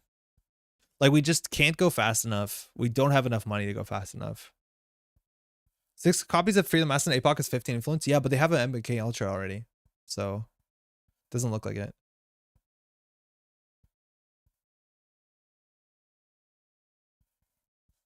Deuce is wild. Draw 2, expose Toll Booth. They don't have any breakers, just keep advancing the Beal? They have breakers. They definitely have breakers. Forcing a res. Gotta do it. No, they have breakers. They're just keeping them in hand. Like, they might have a Black Orchestra, but I think a lot of times is they have enough clicks that they install. Oh, no, because they have to install them first. I forget how it works. But again, this is another problem where the IP block can go through. Guru Devinder. It's a weird install. Oh, yeah, Deuces as well. You're right. Yeah, Deuces is influence. I forget about that. Discard 8. That's so wild. I think they're on a tablet or something. Ugh. Score this out, go to 3. What else are we going to do? We got to force ourselves to game point as soon as possible. Ice swap is bad. At least the Toll Booth is going to stay on centrals. I think they won't swap because I think they want Toll Booths off centrals. Okay, now they're basically saying you can't score, but they have to go through Toll Booths. The admin 5? I don't know what the plan is. Should have played Loot Box? No, Loot Box would have helped them so much. It's snare prevention? No, yeah, I get it. It's snare prevention or price tag prevention. I just think it's obviously I don't think they're gonna have to trigger it once, but I don't know if it's worth the click. I guess you might as well. We keep dying to weird stuff. If you drain their economy enough, you might be able to score the blown behind 3 pop-up windows. Yeah, there you go. That's what I'm expecting. So now they can just Angola through this. But they need to first like go through this, trash the Chrysium. Like, I don't know. It's gonna be close. At least we haven't given them a lot of bad value. I would love a Salem's Hospitality right now, let me tell you. Do we ever add Blitz to install? Do we have to actually play install costs? Paying all costs? So we have to pay 2 credits to get a pop-up window on front R&D? Feels so bad.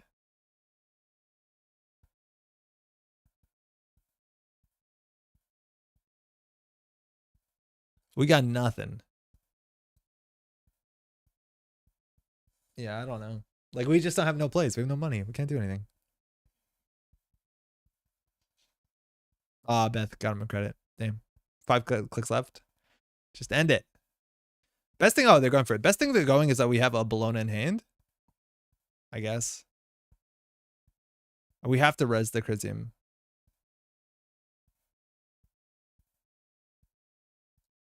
Just so that's not considered successful runs that they run through it again to APOC us. But at this point, it's over.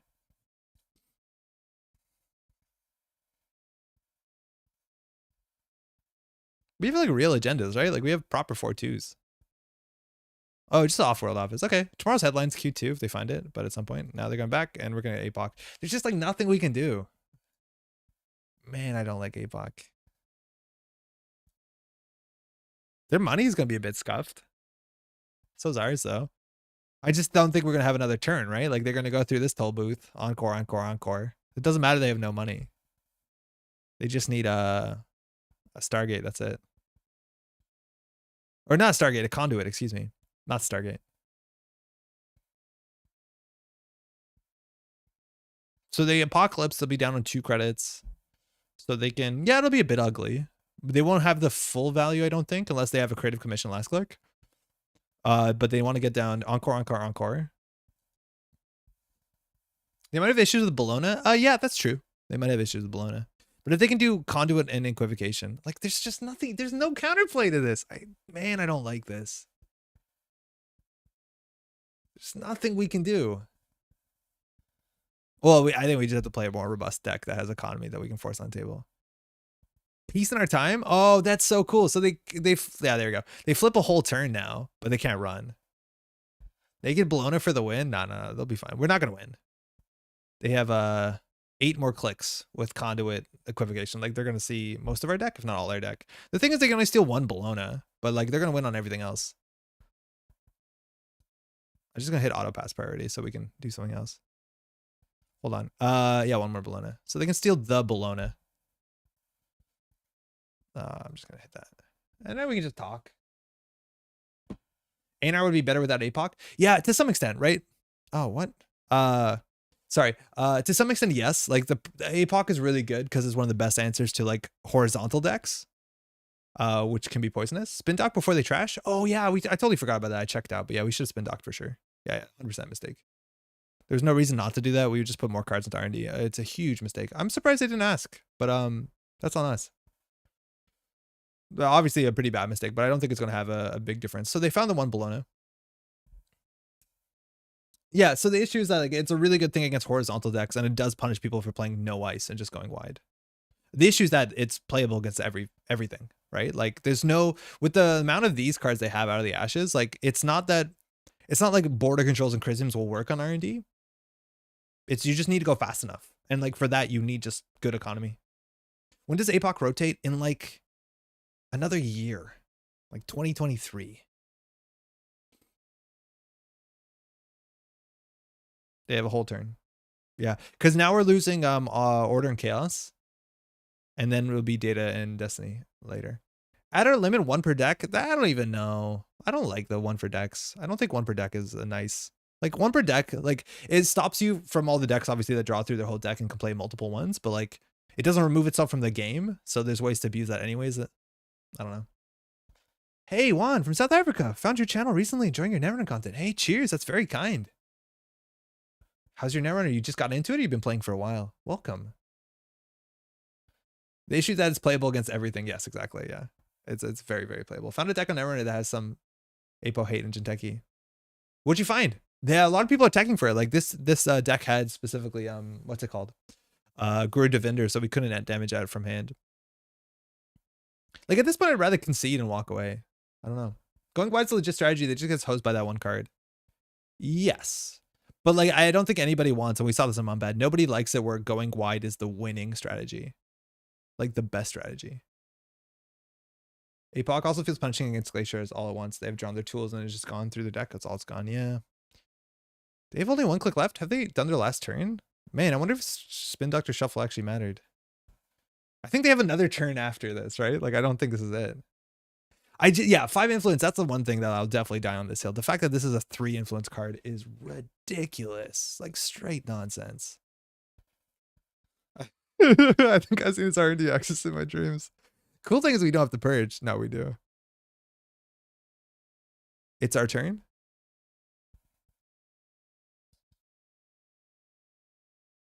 Well.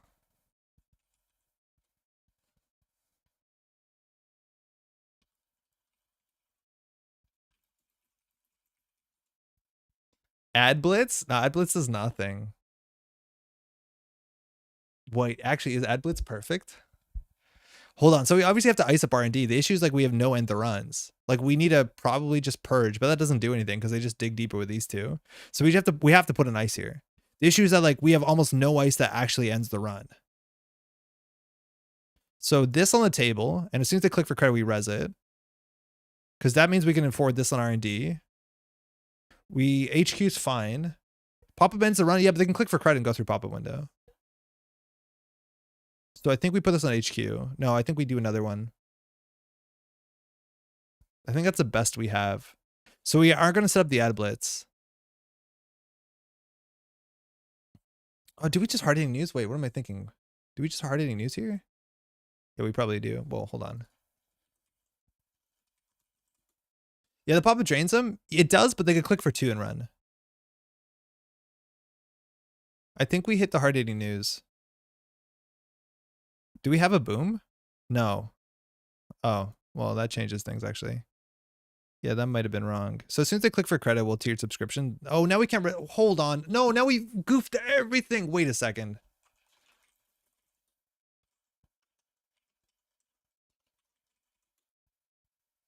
Well, I don't even want to add blitz because then they don't lose a credit. But you definitely don't hit this because I forgot that we have to hit toll booth money. That was a huge mistake. So we want to res this as soon as they click for a credit. So I guess we put the pop-up on HQ. Yeah, my bad. Okay, now we can throw out some stuff and we'll get them back. So we'll throw out all the ads that we can res cheaply. This is not important. This seems bad because they'll just go tag me. We have to throw out 6 cards. How many do we have highlighted? Less than 6. Okay. So as soon as they click for credit, we res the tiered.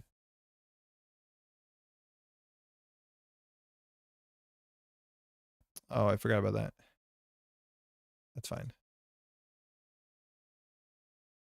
Power ad blitz, not even. I don't even think the ad blitz is playable right now. And if they go down to 0 credits, that was the APOC your board. Yeah, ad blitz looks okay, but I really don't think. Oh, okay. Well, that's gonna drain them. So now we've resed an advertisement, so we lose our fucking ability on the tiered subscription. So now I wish we resed it. Fucking hell. Whatever. Oh, sorry. We might be able to add blitz here. There's a chance. Spin doctor. The problem is we also have to be careful because we have to still win against Tau. And now we have a pop-up res, like we might have made a mistake. Like we still have to figure out how to win. Okay, hold on. We got to figure this out. They have 0 credits. We have potentially a Hydra. I feel like we need to stick that. We have a Maryland campaign. Okay. If we add blitz, the score is a win. Yeah, but if they have a single overclock, we lose. Like I think we want to put a piece of ice down because if they have an overclock, we lose. If they have a creative commission, they could do credit. We drain them. They could do creative commission. It'd be close. You can purge. Yeah, I think we have to purge here. I just don't see them getting through a toll booth in like a while. Maybe we don't purge. I don't know if we purge. I think we install 2 cards and then we consider purging. So I think we do add blitz here. I'm just going to add blitz because we haven't done it. We have to make sure that we keep only 7 credits though. So we have to do like credit add blitz and then we can't do much with the ad blitz. Like we need to keep 7 credits to have the toll booth. Unless we purge. But we need 7 credits. So we can only pay 2 and then res things that cost 0. So no, we can't even add blitz.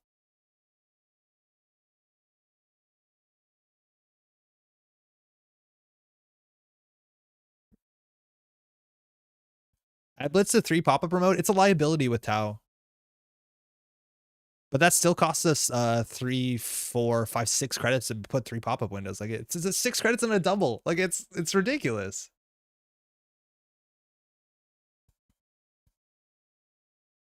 As soon as I click for credit. Hold on. Wait, no, stop.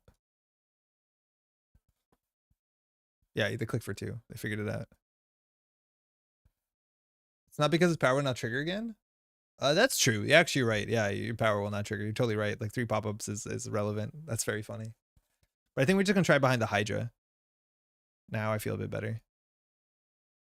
What do they do last click? They can't click for credit. They probably force us to res the toll booth. Okay, that in the click for credit is probably wrong. Oh fuck. I want to do that on my turn. You mind? It's really hard to do this on your turn on JNet. Thanks.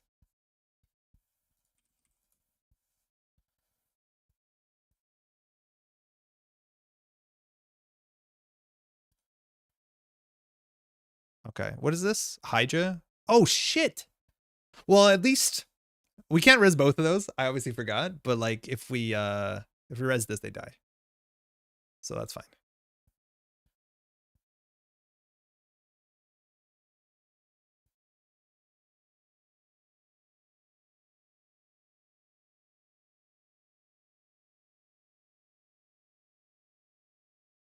I don't know what the chance of them whiffing is, but it seemed pretty low. I wonder if they're respecting this to be the Hydra because they die if they hit it. But they shard 1 agenda point. We could have shuffled the 15 minutes away, but it doesn't matter. It's the only 1 point in our deck. But we still didn't play Ad Blitz. Like, it's so expensive. Does this deck have archive memories? Z-Back, how's it going? I don't think this one does. No, it does. Sorry, it does. We lost it a while ago. Or we threw it out. I'm pretty sure we saw it. No, we didn't. Not even close. Just kidding. Good game. Maybe shuffling, not shuffling with Spin Doctor was the play. 103 credits to 48, classic Spark. But again, like everybody we were playing against has Peace in our time. We have to figure out how to dig up from there. Maybe we could have done it more optimally, but that was actually pretty wild. What was an R&D show? So they knew most of this. Hydra toll booth. Hydra was on the remote. Agendas were the bottom 1, 2, 3, 4, 5, 6, 7 cards. I'm not sure how far you got. When they're concerned about Tao's ability, they were on both game point. Yeah, totally. Macaroni, I missed that. I was really scared of Tao, but I was like, wait, it doesn't matter. If anybody scores, the game's over, so I shouldn't have to. But I still don't think Adplitz was the play. Right? Like, we didn't have 3 pop-up windows. I don't know. It's so expensive. Oh, wait, sorry. I'm not looking at archives. We did actually have the pop-ups. We had, no, 2 pop-ups in here, so we could have done it. Leaving the A counters and conduits a huge liability. Seems like the runner's only out at this point. Well, sure, but like, how are they going to do it, right? Like, they need to draw through their deck, and we controlled the credits. They need to get like a boomerang on this, and then they have to like get through the boomerang and pay 3. You're totally right. It seems like a liability, but on 0 credits, 0 cards in the hand, and probably only 1 breaker in the whole deck, besides the paperclip and the MK Ultra in the bin. Like, I don't see how they deal with this. Yeah, for sure. Yeah, that was wild. I forgot to shuffle with Spin Doctor for the apocalypse. Looked like it worked out. Yeah, I know it sounds absolutely like what's it called? Well, just wrong. To leave the conduit with 8 counters, but like I don't see how they deal with the toll booth. If we wanted to play really slow and steady, we could consider purging, but then we give them a window. Thanks for the game, eh? Man, we were getting salty back there. What happened? Surviving the dig and pulling out the win is pretty cool. Yeah, that actually, I'm glad that we did not concede on the spot. But I feel like the chance of them whiffing was super, super, super low. And maybe the fact that their money was just slightly too low. Like, I don't think they hit the combo at that turn. Like, maybe if they spend more time to get more money, so they didn't have to spend a whole turn piecing our timing and not running. Like, that's a lot of more accesses. Well, actually, no, it's like 4 more cards. That seems reasonable. That seems important. If this deck were reliable, we'd have seen it at Worlds. Actually, not even pieces would be banned. Of this deck? Yes and no. I don't think that's entirely always true, right? Like, this deck could be very, very good, but people find other decks easier to play and have more good matchups. I also, like, this is a braver thing that's less tested, but people play like good stuff max for a long time, or like, you know, good stuff criminal, whatever. So I think there's still a chance that this is really quite good, you know? But I don't know. I don't think it's terrible. I don't know what matchups it's bad against. There's a big chance that this is unplayable against like fast PD. Like it's just too slow for that. Like I think that's a big deal. But like maybe just in Shinteki.net casual lobby, you can stomp through people. I know we played this on stream. Let's see when we last played it. But like I'm pretty sure we did well with it. Is this it? No. No, that's a startup deck. Ow. Search. Tau. Tau. Tau. Oh, we lost every single game we played with it. Terrible. Oh no, this is a different one. Never mind. That's a Diogene one too, if I'm not mistaken. This is the one. Oh, you see? 100% win rate in 4 games. Yeah. Imported from T400 memory diamonds. This is the exact list. How many times did you almost misplay and leave yourself unable to res? Just poking fun? No, I know. But like that's what happens. It's like we spend so much time being like, make sure we can res toll booth, we lose the game. And then we're like, wait, we have 2 minutes later, we have hard hitting news. What are we doing? And it's like, obviously, there's a reason you did the thing that you did. But DECKLISTS is ever good. I imagine Nisei will do something about it. Pretty uninteractive. Yeah, I imagine so. It is worth knowing that they unbanned Encore just for this Worlds. And I think it's just so that Shaper could potentially have an archetype. And people do love these combo decks. But like, yeah, if it was unhealthy, we'd just get Encore banned again. So I'm not too worried about it. Losing every game in the Shaper's color pie. Cough cold ones? Yeah, cold ones didn't last forever. Yeah, no, this one, yeah. I imagine we comboed through everybody we played. Anywho, it's 11:41. That's going to be it for tonight. I hope you're all doing well. Saber is very classically easy to hate on too. I think it's a lot harder with Out of the Ashes now because you can deal with critims, you can deal with border controls. It's not the easiest. But the fact that people are just going a bit faster does help a fair bit. And they're not running clot, so like sports was a problem. Gagarin maybe can do something fast enough. I'm not sure. I forgot what the Gagarin decks look like. Honestly, it's been a minute. But that should be it for tonight. We'll be back next Thursday, maybe with Pat. I'm hoping the weekend, not this one, but the following one, we'll be doing some world breakers on this channel, doing some draft, get my ass kicked by Pat again. Classic. I think that's largely it. We're going to see maybe some more Nisei cards. Again, the new stuff is going to be in, the new cards are meant to be coming out in March. So we'll be seeing more of them. Have you tried T for God in VR? No. What's that? Is it a Steam thing? Because I searched Steam. Impossible Spaces. That sounds kind of cool. Today on VR, I've been playing too much hot dogs, horseshoes, and hand grenades. I'm kind of addicted to it. But I tried Budget Cuts, which is pretty fun. Very interesting game. It's free. I'll check it out. Thank you. There's like a whole bunch of really cool free room scale VR stuff. Oh, Elden Ring, huh? I guess that's where we're going. Forgot about that for a second. I'll check it out. Thanks for the recommendation. Anywho, that's gonna be it. Booster scheduled for mid-March for my fam. No IRL NR, but it's close. Aye. Oh, booster. I thought you meant like the booster back from Nisei. It's your actual booster shot. That's good though. Mid-March is not too far away. You're close. You're close. That'll be it. We'll be back in a week. To everyone hanging out, watching the VOD, take care of yourselves. We'll be back in a week. I'm just repeating myself. Hopefully you're doing well. Thanks to everyone who played games against today. Good games. Keep sparking it up. And we'll be back in a week. Thanks for stream. Have fun in Elden Ring. Thank you. I'll let you know how it goes next week. Thanks for stream. Yo, Cheese Duck. Floofy. Thanks for stream. Of course. Giles. Take care of yourselves. And we'll be back in a bit. Ciao.